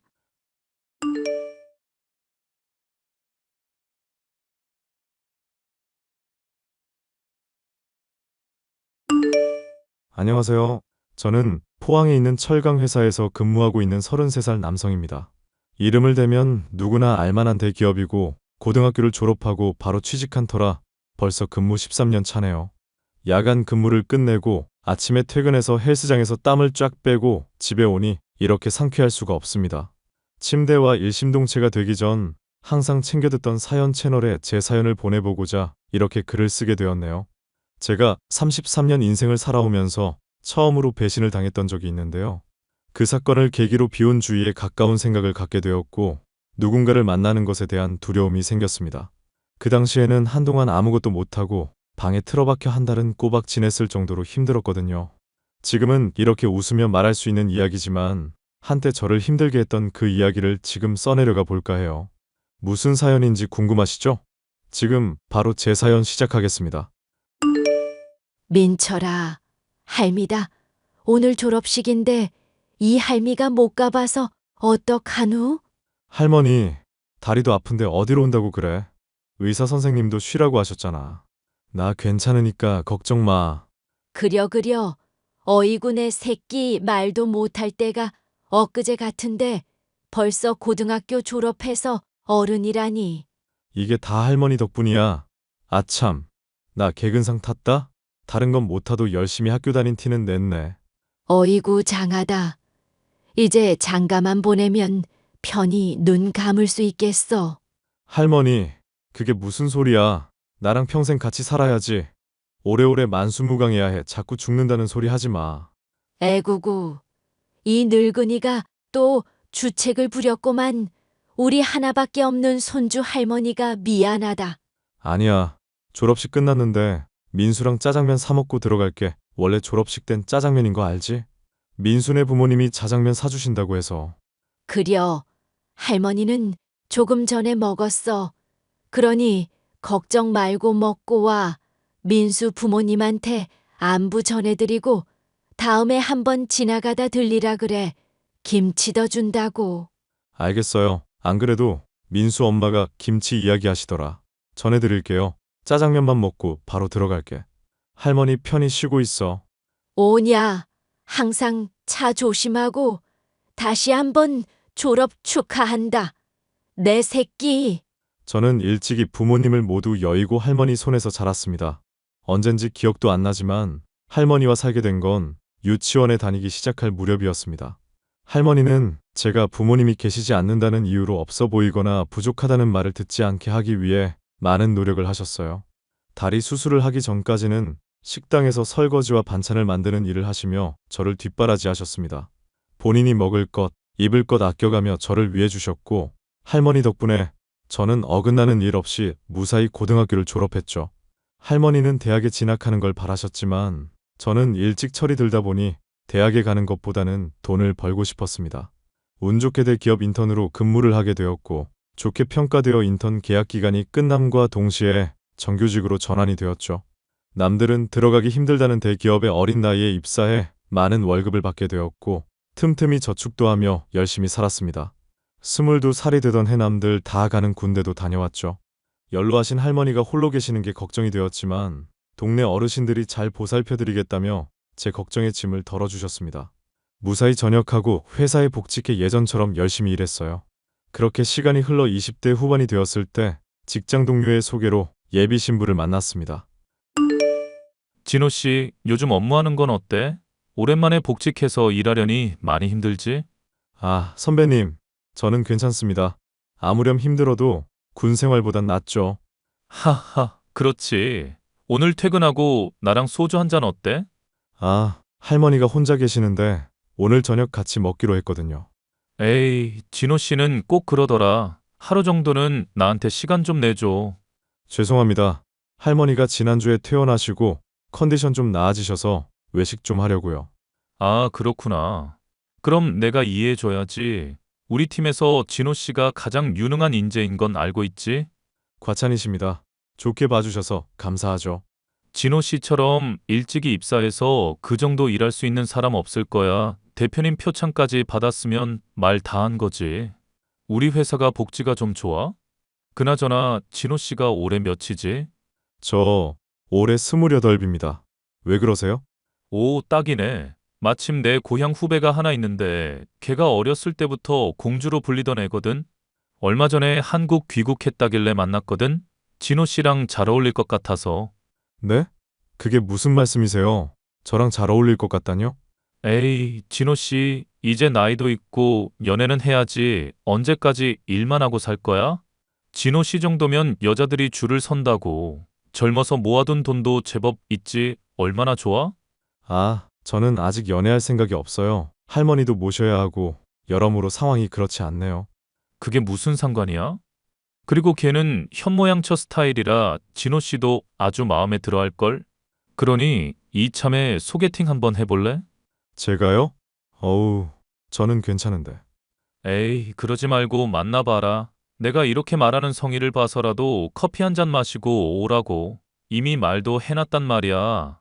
제 의사도 안 물어보시고 그러시면 어떡합니까? 참, 선배님도. 그럼 저 커피 한 잔만 마시고 오겠습니다. 더 이상 진전이 없어도 뭐라고 하시기 없기입니다. 에이, 나 그렇게 속 좁은 사람 아니야. 그럼 약속 잡고 연락 줄게. 고마워. 직장 동료는 하루가 멀다 하고 자신의 고향 후배라며 어찌나 자랑을 해대던지요. 저도 사람인지라 하도 좋은 말로 감싸서 어떤 사람인지 내심 궁금했습니다. 며칠의 시간이 흘러 시내의 한 카페에서 소개팅을 하게 되었는데 거짓말 안 보태고 무슨 연예인 보는 줄 알았습니다. 사람한테 후광이 비치기도 한다는 말, 저는 거짓말인 줄 알았거든요. 예비 신부는 탄탄한 몸매에 당장이라도 쏟아질 것 같은 큰 눈망울이 매력적인 사람이었습니다. 현재 어린이집 교사로 근무를 하고 있다고 했습니다. 순식간에 분위기에 매료된 저는 어쩔 줄을 몰라 하고 있었고, 제게 먼저 말을 건네오는 여성분 덕분에 조금씩 분위기가 풀렸죠. 그렇게 6개월 정도 만나며 친구처럼 편히 지내다가 누가 먼저랄 것 없이 마음을 표현하면서 연인 사이가 되었어요. 여자친구는 그 누구보다 마음이 따뜻하고 다정한 사람이었습니다. 이런 사람이라면 평생 함께해도 후회하지 않을 것 같았죠. 저희는 1년 정도 연애하다 30살을 바라보던 시점에 결혼에 대해 진지하게 생각하기로 했습니다. 자기야, 우리 언제 인사드리면 좋을까? 아직 할머니한테 결혼 이야기는 안 해서. 뭐? 그럼 나랑 왜 만나? 나랑 결혼 이야기 오고 갔으면 당연히 할머니한테 말씀드렸어야지. 내가 연애가 처음이기도 하고 신중하게 생각해야 할 것 같아서. 할머니 병원 왔다 갔다 하시고. 그럼 내가 못 믿었다 이거야? 아니, 그런 뜻이 아니야. 자기 기분 나쁘라고 한 게 아닌데. 아니, 사실 조금 무섭거든. 뭐가 무서운데? 서로 사랑하면 결혼하면 되는 거지. 뭐가 그렇게 무서워서. 우리 부모님 나 어렸을 때 돌아가셨잖아. 그렇게 한순간에 모든 걸 잃었는데 내가 과연 살아가면서 잘 해나갈 수 있을지 그런 거 고민한 거야. 절대 다른 뜻 없어. 에이, 난 또 뭐라고. 남들 하는 만큼만 하면서 살면 되지. 솔직히 가족 생기는 거 엄청 좋은 일이야. 하지만 내 경우엔 좀 다르잖아. 생각할 것도 많고 그리고 더더욱이 할머니가 계시고. 그게 무슨 문제라도 돼? 요즘 사람들 시댁 식구들이랑 잘 안 살잖아. 근처에 사는 것도 싫어한대. 나는 우리 할머니 안 모실 수 있는 환경이 아니거든. 이리저리 복잡했어. 뭐 당신이 그렇게 생각할 수도 있지. 그래도 너무했다. 우리가 만나온 시간이 있는데 좋게 생각해줬으면 좋겠어. 알겠어. 괜한 걱정 끼쳐서 미안해. 아니야. 할머니한테 연락드리고 알려줘. 알겠어. 연락할게. 할머니, 저녁은 챙겨 드셨어? 그려, 먹었지. 오늘 야간 근무라고 안 했어. 일은 어쩌고 이렇게 연락을 한다냐? 아, 쉬는 시간이라서 할머니한테 할 말도 있고. 할 말이라니 무슨 일이라도 있는 게야. 아니. 사실 나 여자친구 있거든. 진지하게 만나고 있어. 여자친구, 우리 손주가 짝꿍을 만났나 보구나. 그래서 뭐 하는 처자니? 어린이집에서 교사예요. 나랑 친하게 지내는 민철 선배 있지? 그 선배가 소개해줬는데 만난 지 1년 반 정도 됐어. 나이도 나이인지라 결혼 생각했는데 할머니는 어떤가 하고. 아이고, 그런 게 있으면 진작에 이야기했어야지. 이 할머니가 좋고 싫고가 뭐가 있냐. 하나밖에 없는 우리 손주 장가가는 것까지는 보고 가야 마음이 편하겠는데. 또 그런다. 그럼 조만간 여자친구랑 인사드리러 갈게요. 그래도 되죠? 암만 되고 말고 손자 며느리 될 사람 온다는데 거하게 한상 차려놔야겠네. 난 또 무슨 일이라고. 할머니 다리도 안 좋은데 무리하지 말고 우리 외식해요. 옛기 집에 귀한 손님 올 때는 손수 대접하는 거야. 이 할머니 아직 잘 걸어 다닌다.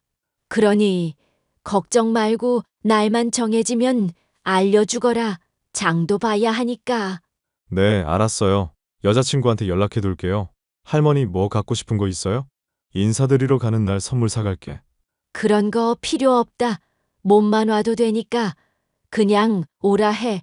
손자 며느리 돼주는 것만으로도 감지덕지지. 그렇게 좋아? 그럼 좋다마다 손주 녀석 장가 간다는데 이제 하늘나라 가서 내 엄마 아빠 만나면 허리 좀 펼 수 있겠다. 할머니, 그럼 조만간 찾아뵐게요. 오늘 뭐 아무것도 하지 말고 일찍 주무세요. 맨날 드라마 보다가 자지 말고. 결국 마음을 먹은 저는 예비 신부를 할머니께 소개해드렸습니다. 할머니는 참하고 예쁜 새색시 데려왔다며 무척이나 좋아하셨고 예비 신부를 정말 어여삐 여겨주셨어요. 처음 인사를 드리고 난 뒤 어려울 법한데도 친해져야 한다며 제가 없이도 저희 집에 가서 할머니와 말동무도 하고 식사도 챙겨드리고 의외의 모습을 보여주더군요. 전 이때까지만 해도 세상에서 제일 단아하고 어른 공경할 줄 알고 예의 바른 사람이 예비 신부인 줄 알았어요. 제 상황을 알고 저와 함께가 아니더라도 할머니를 자주 찾아뵙고 말동무도 해드리고 하더라고요. 그 모습에 한 번 더 반한 저는 예비 신부에게 프로포즈를 하게 되었습니다. 그러고서는 본격적인 결혼 준비를 하기 시작했습니다. 할머니는 평생을 일하시면서 모아두신 적금 통장을 제게 주시면서 행복하게 살라고 하셨습니다. 부모님이 돌아가시면서 받은 사망보험금 7천만 원, 그리고 할머니가 틈틈이 모은 돈까지 합하면 2억 정도 되는 금액이었죠. 예비처가 쪽에서도 결혼 비용으로 절반 정도 보태주신다고 했고 대충 1억이 넘는 금액을 지원해 주신다고 했습니다. 자기야, 우리 결혼 비용이 그렇게 많이 필요한가? 솔직히 다른 건 간소하게 한다고 해도 집이 제일 걱정이라. 집은 생각해둔 게 있어? 요즘 포항에도 브랜드 아파트 많이 생겨서 고르는 재미가 쏠쏠하지. 자기만 괜찮으면 우리 회사에서 보유하고 있는 아파트가 있는데 약간 관사 개념처럼 운용되거든? 일정한 금액을 보증금처럼 내고 한 달에 얼마 세만 내고 사는 거야. 그런 게 있어? 그럼 여러 사람이 살다 나간 집일 거잖아. 난 우리 시작이 좀 깨끗했으면 좋겠어. 이왕이면 아파트를 고집하는 게 나중에 되팔기에도 좋고. 우리 아직 시작하는 단계고 살면서 돈을 모아서 나중에 노후에 즐기는 게 낫지 않아? 굳이 처음부터 무리해서 시작할 이유는 없는 것 같아. 그리고 회사 관사라고 해서 안 좋을 것도 없는 게 시내 쪽에 아파트 짓고 있는데 알지? 그럼 알지. 거기 신축 아파트 뭐 짓고 있긴 하던데. 자기네 회사에서 짓는 거던데. 혹시 거기 말하는 거야?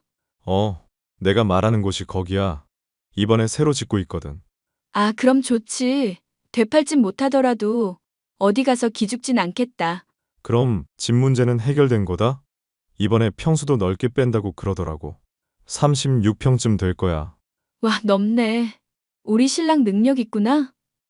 근데 혹시 뭐 하나 물어봐도 돼? 뭔데? 당신 모아둔 돈 얼마나 있어?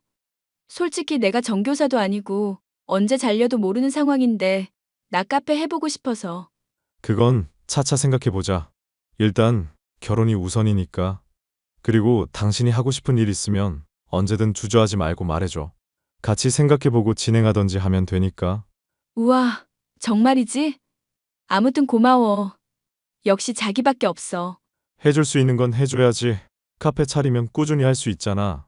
자기가 하고 싶은 게 있으면 내가 적극적으로 도와줄게. 그렇게 관사가 다 지어지고 가전이며 가구도 보러 다니고 하나씩 채워나가는 재미를 느끼고 있었습니다. 그런데 어느 순간부터였나 예비 신부가 저를 피하는 느낌이 들더라고요. 제가 뭘 잘못했나 싶기도 하고 결혼을 앞두고 마음이 심란한가 싶어 저는 되게 조심스러웠습니다. 직장 동료들도 그렇고 주변에서 원래 결혼 앞둔 시점에 보통 그런다길래 정말 그런 줄 알았어요. 결혼 준비를 하면서 설레기도 했지만 왠지 저 혼자 들떠있는 것 같아서 속상하기도 했답니다. 예식장도 예약하고 여행사 통해서 신혼여행도 준비하고 있었는데 저에게 연락이 온 겁니다. 무슨 연락인가 하고 받아보니 예비 신부에게 처리하라고 돈을 줬는데 아직 처리를 안 한 건지 마감 기한이 지났다고 하는 겁니다. 적은 돈도 아니고 2천만 원 가까이 되는 돈을 안일하게 처리하진 않았을 것 같아 일단 급한 대로 제가 처리를 했죠. 그러고선 예비 신부에게 연락을 했더니 무언가 당황한 것처럼 전화를 받는 겁니다. 자기야, 예식장이랑 여행사에서 연락 왔는데 입금 처리 안 됐다고 하더라. 혹시 깜빡한 거야? 응? 뭐라고? 우리 예식장 계약한 거 잔금까지 다 치르기로 했는데 아직 정산이 안 됐다고 하고 여행사에서도 계약금 걸어야 예약된다고 하던데. 지금 어디야? 아, 그게 나 볼 일이 있어서 지금 다른 데 나와 있거든. 오늘 어린이집 쉬는 날이라 다른 친구들 좀 만나느라고. 그래? 요즘 도통 연락이 안 되네. 결혼 전이라 싱숭생숭한 거 알겠지만 그래도 처리해야 될 일들이 있으니 연락 유지는 좀 해줬으면 좋겠네. 미안해. 친구들이랑 있는데 내가 나중에 연락해도 될까? 어떤 친구? 내가 모르는 친구야? 중학교 동창이야. 어렸을 때부터 알고 지내던. 당신은 몰라. 아무튼 나 친구들이 결혼 축하 파티 해준다고 하니까 시간 좀 보내다 들어갈게. 늦게 들어가니까 신경 쓰지 말고 먼저 자던지 일 봐. 알겠어. 무슨 일 있으면 연락해. 아, 맞다. 그럼 내가 준 돈은 어떻게 한 거야? 가지고 있어? 돈. 내가 지금 말하기가 좀 곤란하거든. 나중에 연락할게. 아니, 그냥 있다 없다 말하면 될 건데. 다른 데다 쓴 건 아니지? 그냥 좀 내가 나중에 연락한다고. 왜 이렇게 집착이 심해? 친구들이랑 있다니까? 알겠어. 왜 화를 내고 그래? 사람 무한하게. 재밌게 놀고 이따 연락해. 저는 이상하다 싶을 정도로 날이 선 예비 신부의 목소리에 기분이 상할 수밖에 없었어요. 제가 정말 수상쩍었던 건 결혼 축하 파티를 해준다던 친구들이 주변에 있어야 하는데 정말 조용했다는 겁니다. 그리고 어렴풋이 들었던 것 같지만 예비 신부가 상당히 숨차듯이 말을 했다는 겁니다. 해서는 안 될 상상이지만 혹여나 싶은 마음에 작은 의심을 하게 되었어요. 얼마 뒤 그 의심은 현실이 되고 말았습니다. 제가 갑자기 근무 스케줄이 바뀌는 바람에 며칠 만나지 못했는데 서프라이즈로 깜짝 이벤트를 해주고 싶었어요. 집에서 쉬고 있다길래 주간 근무가 끝나자마자 저녁 시간에 맞춰 커피와 디저트, 그리고 간단히 먹을 음식을 사서 예비 신부의 집 근처로 갔습니다. 잠시 외출을 한 것 같길래 주차장에 차를 세워두고 기다리고 있었죠. 그런데 말입니다. 잠시 뒤 예비 신부가 웬 남자와 함께 집으로 돌아오는데 상당히 익숙해 보이는 게 아니겠어요? 옆에 있던 남자와 다정하게 팔짱도 끼고 스킨십도 하고 누가 보면 애틋한 연인 사이 같았죠. 그런데 거리가 가까워질수록 자세히 보니 그 남자는 저에게 예비 신부를 소개해준 직장 동료였습니다. 둘이 잠시 이야기를 나누더니 집으로 같이 들어가는데 왠지 따라가야 할 것 같은 느낌이 들었죠. 숨죽이고 예비 신부 집 현관 앞에서 서성이는데 듣지 말아야 할 소리까지 들었어요. 민망한 건 둘째치고 너무나도 적나라한 소리에 당황스럽기 그지없더군요. 이내 정신을 차리고 상황 파악을 한 뒤 확실한 증거를 잡기 위해 때를 기다리기로 했습니다. 자기야, 어제 집에 없었어? 왜? 나 집에 있었지. 왜 그러는데? 아니, 나 어제 근무 끝나고 얼굴도 볼 겸 집에 찾아갔는데 불은 켜져 있는데 반응이 없어서 연락도 안 되고 커피 사서 갔었거든. 뭐? 왜 말도 없이 와? 며칠 못 봤잖아. 갈 수도 있지 뭘 그래? 결혼할 사이인데 새삼스럽게. 나도 개인 프라이버시가 있는 사람이야. 결혼해서도 좀 지켜줘. 당신 그런 사람 아니잖아. 내가 어떤 사람인데? 뭐 내가 알면 안 되는 거라도 있나? 말을 왜 그렇게 해? 사람 참 이상하게 만든다. 아무튼 다음에 연락하고 와. 그래, 어려운 거 아니니까 내가 미안해. 그나저나 지난번에 친구들이 파티해 준 거 재밌었어? 응, 재밌었지. 요즘 여자들 그런 거 많이 하던데 사진도 찍고 자기도 사진 좀 보여줘. 그런 거 요즘 예쁘게 잘하더구먼. 내가 미처 사진을 못 찍었네. 다른 친구들이 찍었는데. 하하. 그럴 수도 있지 뭐. 사진 보고 싶었는데. 오늘 늦게 퇴근해? 아니, 5시쯤에 퇴근하지. 왜? 얼굴 좀 볼까 했지. 할머니도 당신 궁금해하시고 손자 며느리 하면서 얼마나 챙기시는데. 아하하. 내가 따로 찾아뵐게. 내가 요즘 친구들 만나느라 정신이 조금 없네. 결혼 전이라 싱숭생숭하기도 하고. 알았어. 볼 일 다 보고 연락해. 너무 늦게 돌아다니지 말고. 또 무슨 일이 있겠구나 싶어서 예비 신부와 전화를 끊고 생각도 할 겸 잠시 옥상 정원에 올라갔습니다. 웬걸요? 직장 동료가 누군가와 통화를 하는데 하도 크게 통화를 해서 누군지 한 번에 알겠더라고요. 저는 모든 대화를 녹음하기 시작했습니다. 대화를 들을수록 가관이었어요. 자기야, 아무래도 우리 들킬 것 같아. 조금 신경을 써야 할 것 같은데? 그게 무슨 소리야? 아니, 진호 씨가 자꾸 우리 집에 오는 것도 그렇고 연락 안 된다고 투덜대는 것도 그렇고 뭔가 알고 그러는 것 같아서. 아, 걱정 마. 그렇게 둔에 빠진 새끼가 뭘 알아? 알았어도 진작에 알았어야지. 그런 순둥이 없으니까 잘 구슬려봐. 하긴 호구인 것 같긴 해. 지난번에 2천만 원도 그 뒤로는 뭐 안 묻더라? 잊어버린 건지 그냥 그러려니 하는 건지. 봐봐, 걔가 그런다니까?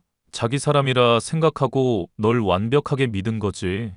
이왕 이렇게 된 거 결혼자금 다 달라 그래. 서류상 이혼하고 그런 거 문제 안 되니까 경제권은 네가 가져와. 그러다 들키면? 들키면 뭐 어쩔 수 없는 거지. 결혼해서 적당한 시기 봐서 이유 둘러대고 이혼해. 위자료 빵빵하게 뜯어내고. 성공할 수 있겠지? 정말 기록에 안 남는 거 맞아?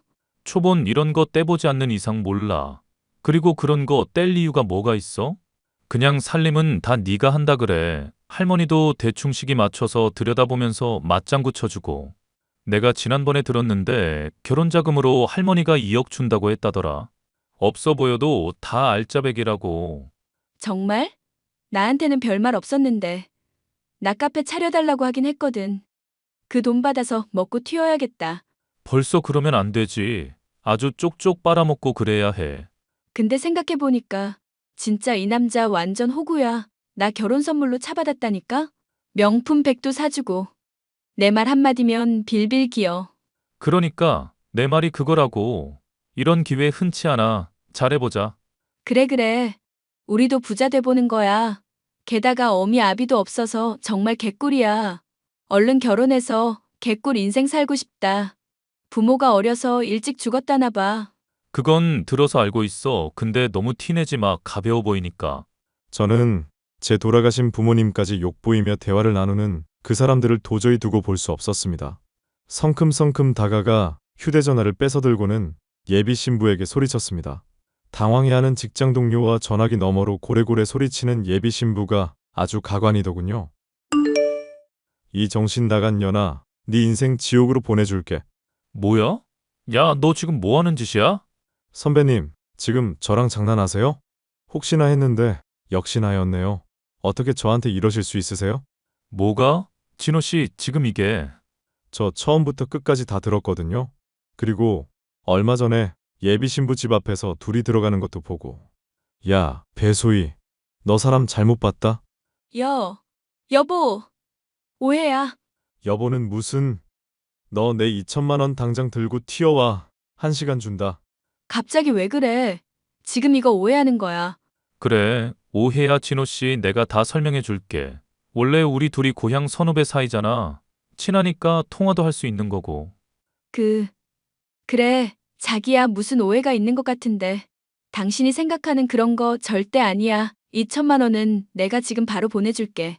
아, 고향 선후배 사이라서 남의 와이프 될 사람 집에서 같이 잠을 잡니까?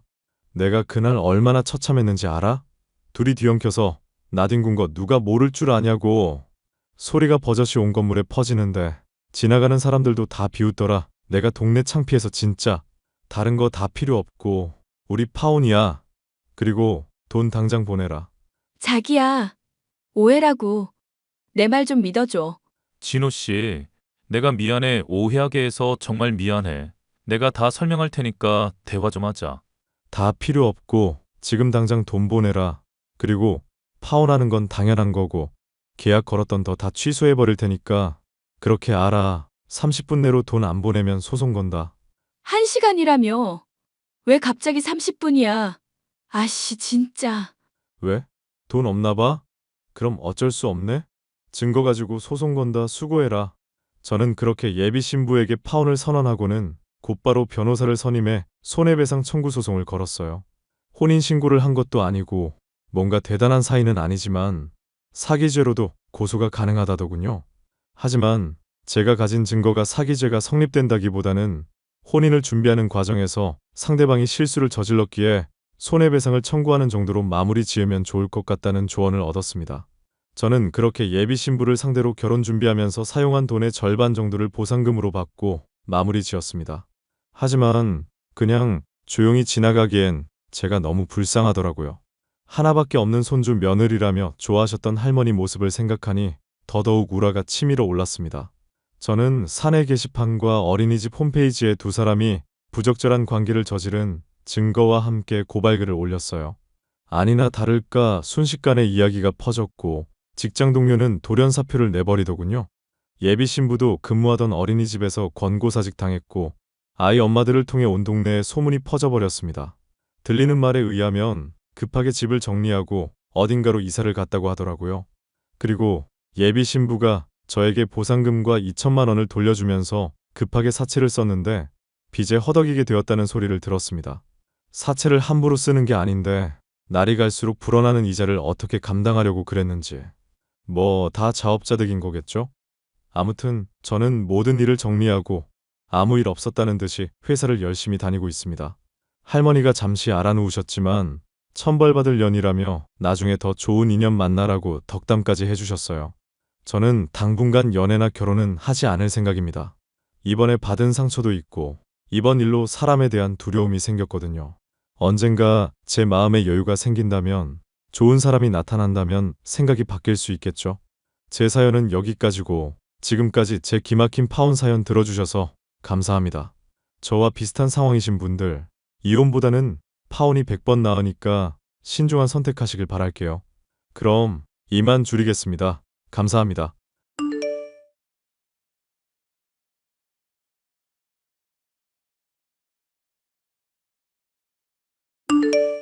안녕하세요. 저는 디자인 회사를 운영하고 있는 30대 여자입니다. 최근에 전 남자친구가 감옥에 가게 됐다는 얘기를 듣게 된 일이 있었습니다. 의사 가운이 멋들어지게 어울리던 전 남자친구가 저와 헤어지고 감옥에 간 사연에 대해 얘기를 해볼까 해요. 엄마, 나 아무래도 지용 씨랑 헤어질까봐. 무슨 소리니? 의사 선생이 바람이라도 폈대? 바람 폈어도 용서해 줄 생각을 해야지. 그런다고 무작정 헤어진다고 하면 어떡하니? 바람 펴서 헤어지려는 게 아니야. 그럼 왜 헤어지려는 건데? 저번에 데리고 와서 인사시킬 때만 해도 분위기 좋더니 싸우기라도 한 거니? 엄마 속 터지게 하지 말고 얼른 얘기를 해봐. 돌아가신 아빠 말이야. 택시 운전하는 주제에 어디 부잣집 딸을 넘보냐면서 할아버지 할머니가 많이 반대하셨다며. 그랬지. 그런데 그거랑 의사 선생이랑 헤어지는 거랑 무슨 상관이니? 그쪽 집안도 그렇게 잘 사는 집안은 아니라면서? 지용 씨가 의사니까 아무래도 급 차이가 좀 나는 건 어쩔 수 없잖아. 네가 똑 부러지지 못한 건 내가 알고 있었지만 오늘은 유독 좀 심하구나. 남자친구가 먼저 헤어지자고 한 것도 아니고 시어머니가 반대한 것도 아니고 단순히 급 차이가 나는 것 같아서 헤어지고 싶다고? 너 진짜 제정신이니? 아니면 지금 술 마시고 술주정하는 거니? 사귄 지 1년이 넘었으면 결혼하고 애를 가져도 모자랄 판에 헤어진다니 기가 막혀서 원. 나 술 안 마셨고 맨 정신이야 엄마. 엄마가 늘 나한테 얘기했었잖아. 내 나이 25살 꺾이기 전에 좋은 남자 꼭 만나야 한다면서. 대학 졸업해서 디자인 회사 가 취직한 신입에서 더 등급 오를 일 없다고. 나이 들면서 경력 쌓아봤자 오히려 결혼정보 회사에서는 등급 낮추기만 할 뿐이라며. 그거야 네가 빨리 결혼하길 바라서 한 말이었지. 멀쩡히 잘 사귀고 있는 의사 선생이랑 헤어지길 바라서 한 얘기겠니? 굴러들어 온 복을 차는 것도 정도껏이어야지. 얘가 미쳤네. 정말 미쳤어. 아빠도 정직한 게 최고라고 말씀하셨잖아. 그래서 네 아빠가 돈 많이 벌고 죽었니? 낙하산으로 좋은 회사 들어갈 수 있다고 해도 아니라고 거절하고. 친구 보증이나 서다가 우리한테 빚이나 물려주고. 내 고향 친구는 단칸방에서 시작해서 서울에 아파트만 2채 가지고 있는데 우리는 이게 뭐니? 월세나 전전하고 있잖니. 우리도 좀 떵떵거리면서 잘 살아봐야 하지 않겠어? 엄마, 나도 경력 쌓아서 나중에 내 회사 차리고 싶은 꿈이 있어. 지금 당장이야 신입으로 일하고 있지만 내 나름대로 능력도 인정받고 있고 잘하고 있다고. 공모전에 당선된 것도 내가 몇 번을 말했는데. 내 친구 중에 결혼정보 회사에서 일했던 애 있는 거 알지? 왜 영욱이 아줌마라고. 저번에 샤인머스킷 인가 들고 와서 너 맛있게 먹었잖아.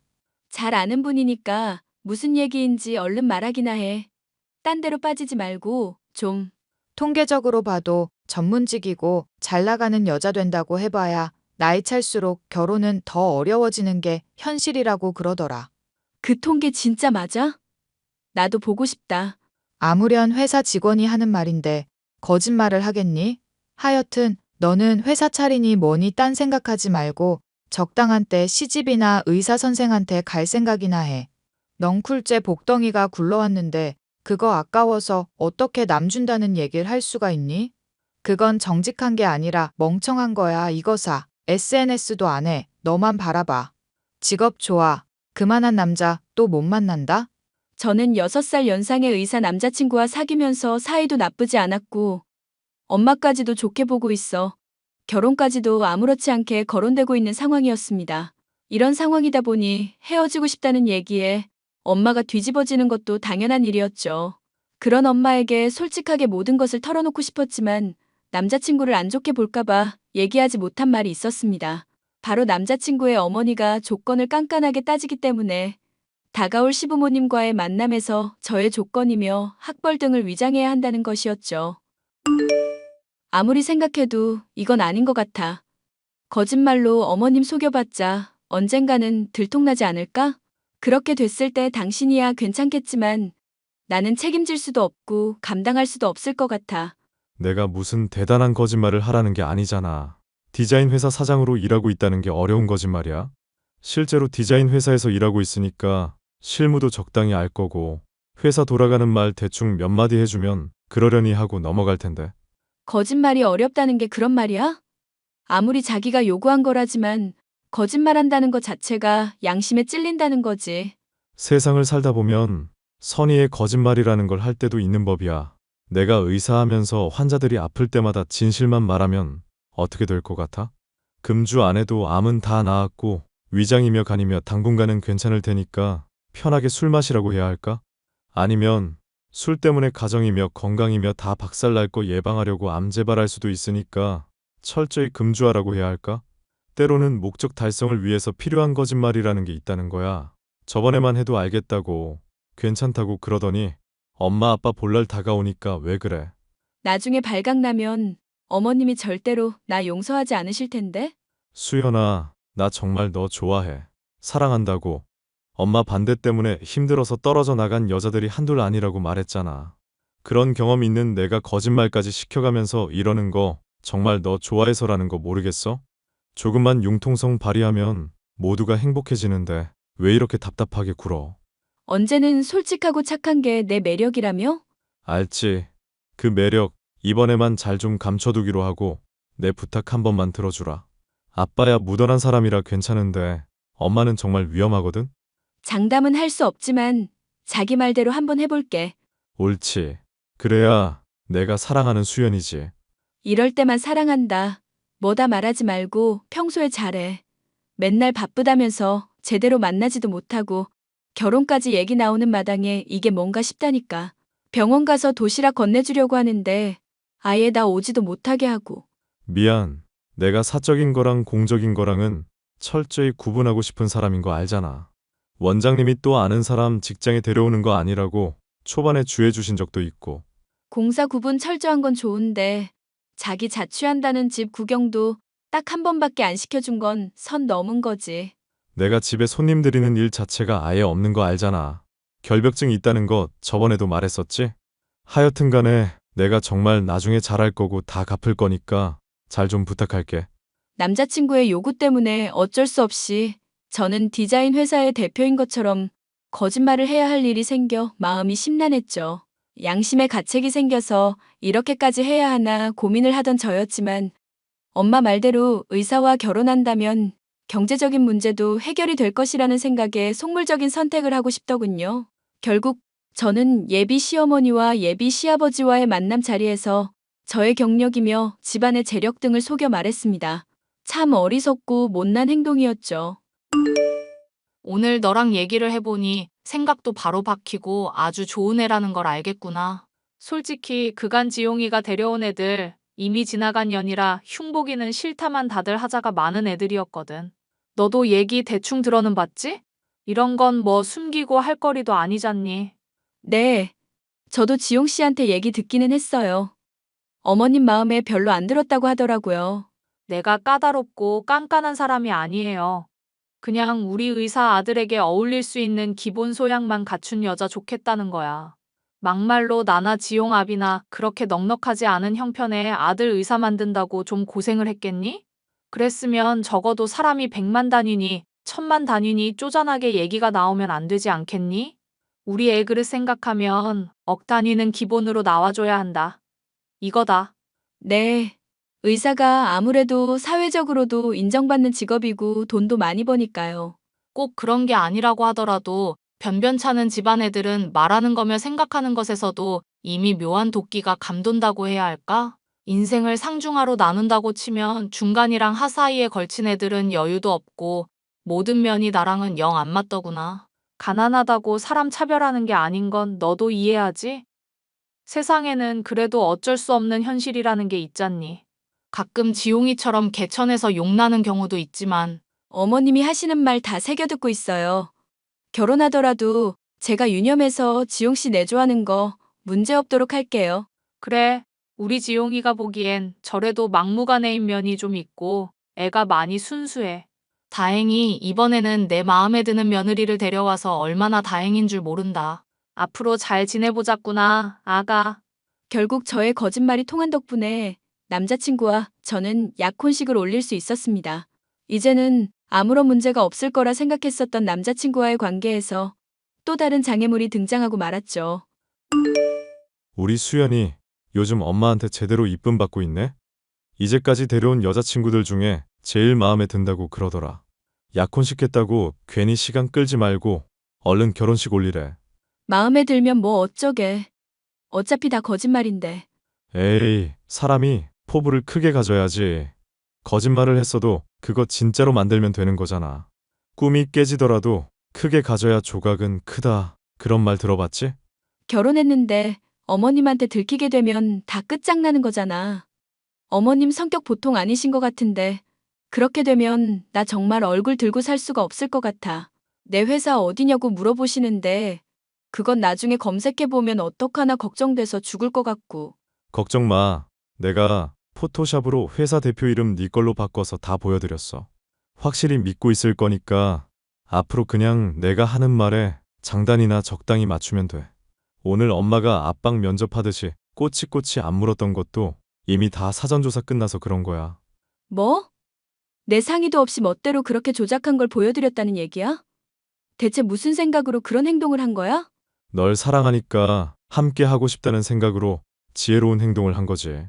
엄마가 말로는 돈 안 밝힌다. 돈 있어봐야 하등 쓸모없다고 그러지만 돈 엄청 밝히는 사람이야. 재산에 따라 사람 인격까지 나뉜다 생각하는 사람이란 거 말했잖아. 이런 식으로 멋대로 결정하고 내 뒤에서 몰래 공작하는 거 정말 불쾌하다.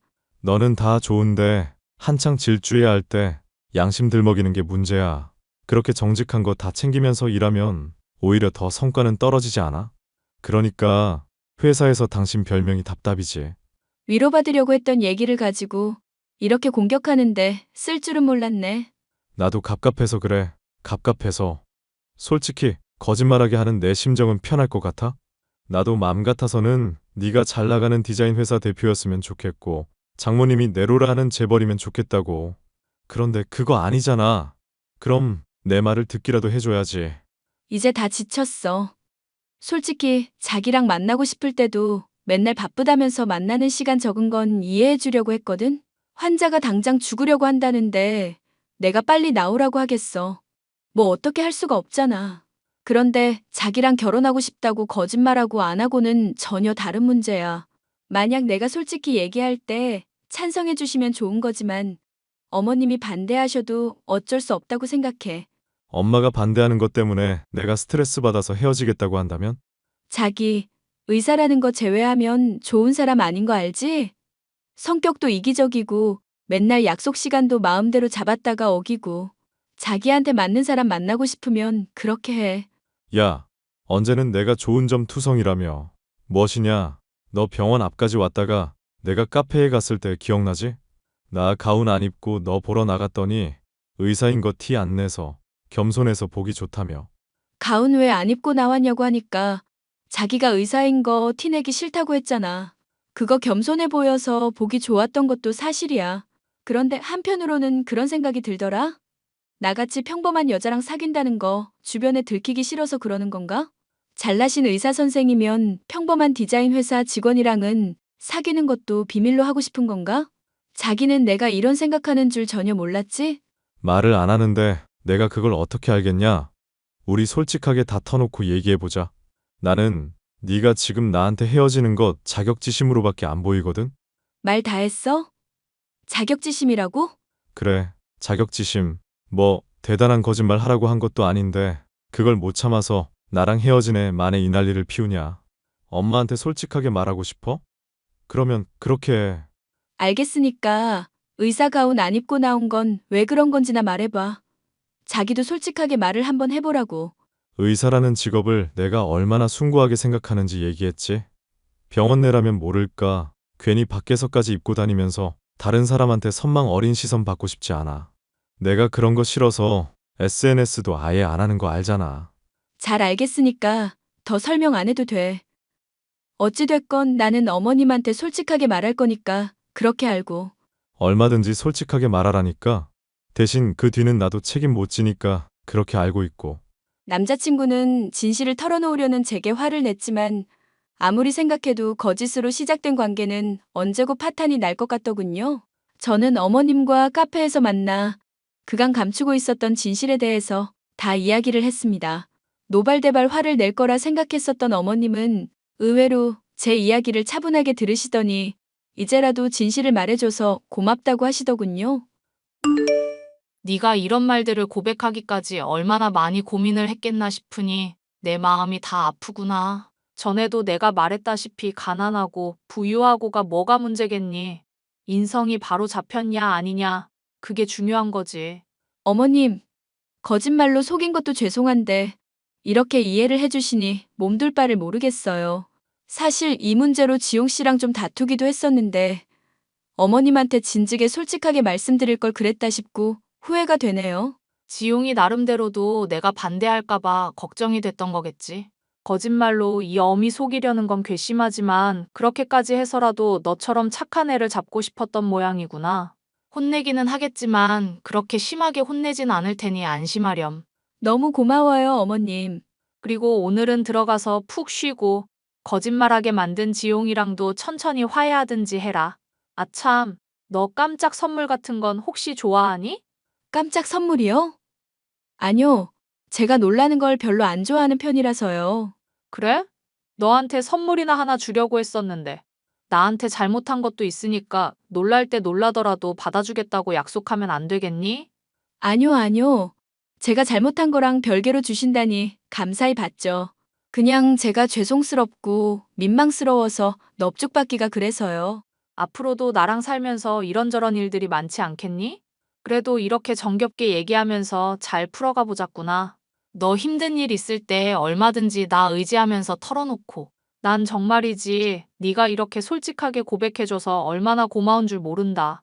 그렇게 말씀해 주셔서 너무 감사해요, 어머님. 그래, 얼른 들어가 봐라. 나는 여기 조금 더 있다가 들어가련다. 갑자기 더워져서 그런지 시원한 데 있으면서 찬 것 좀 마시다가 들어가야 되겠다 싶구나. 네, 먼저 들어가 보겠습니다.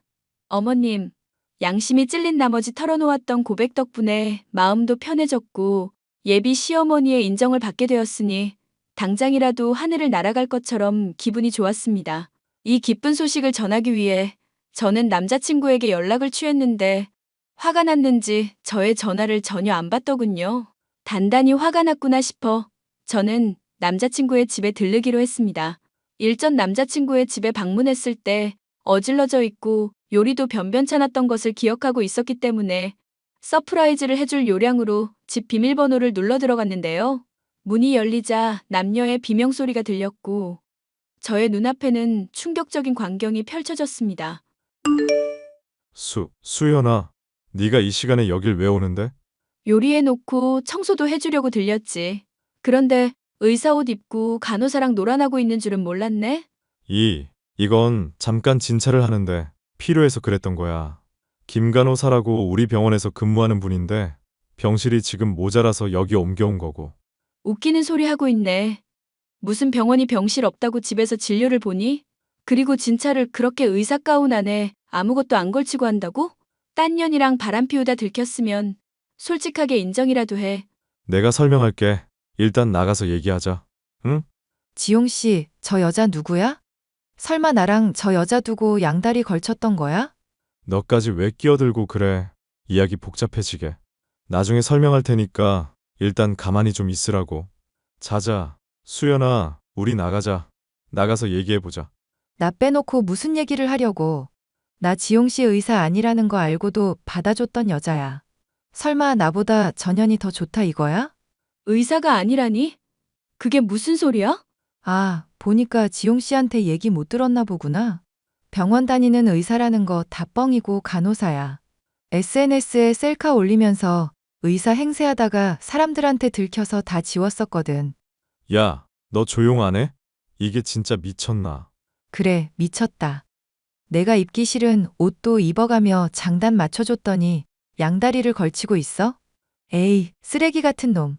나도 너 같은 새끼 필요 없어.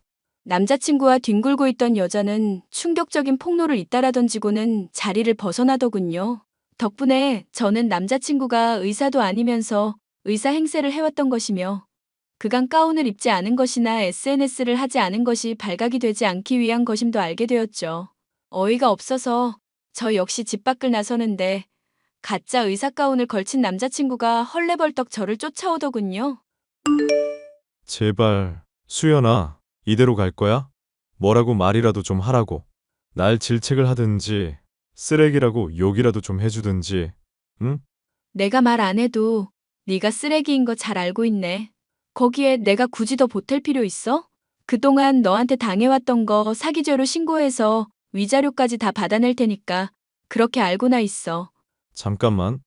그럼 엄마도 알게 될 텐데, 제정신이야? 내가 그런 사정을 봐줄 이유. 합당한 거 한 가지라도 대봐. 나 의사고시 합격한 줄 알고 있고, 친척들도 다 그렇게 알고 있어. 솔직히, 의사 아닌데도 행세하느라 수입도 빠듯하고 시간도 빠듯해서 스트레스가 이만저만 아니라고. 그래서 그동안 바빠서 못 만나고 잘해주지도 못했던 거야. 그래놓고 딴 여자랑 놀아날 시간은 잘만 있었던 모양이네.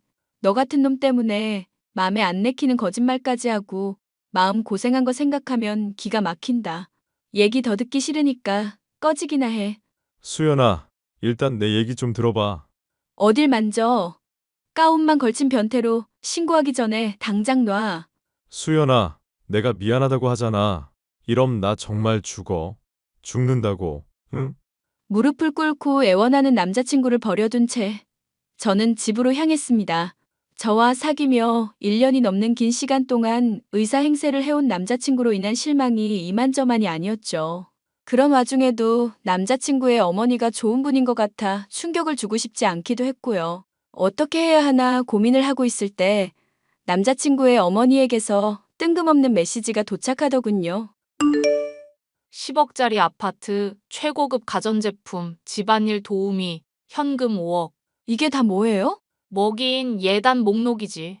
의사 아들이랑 결혼하는데 이 정도는 해야 하지 않겠니?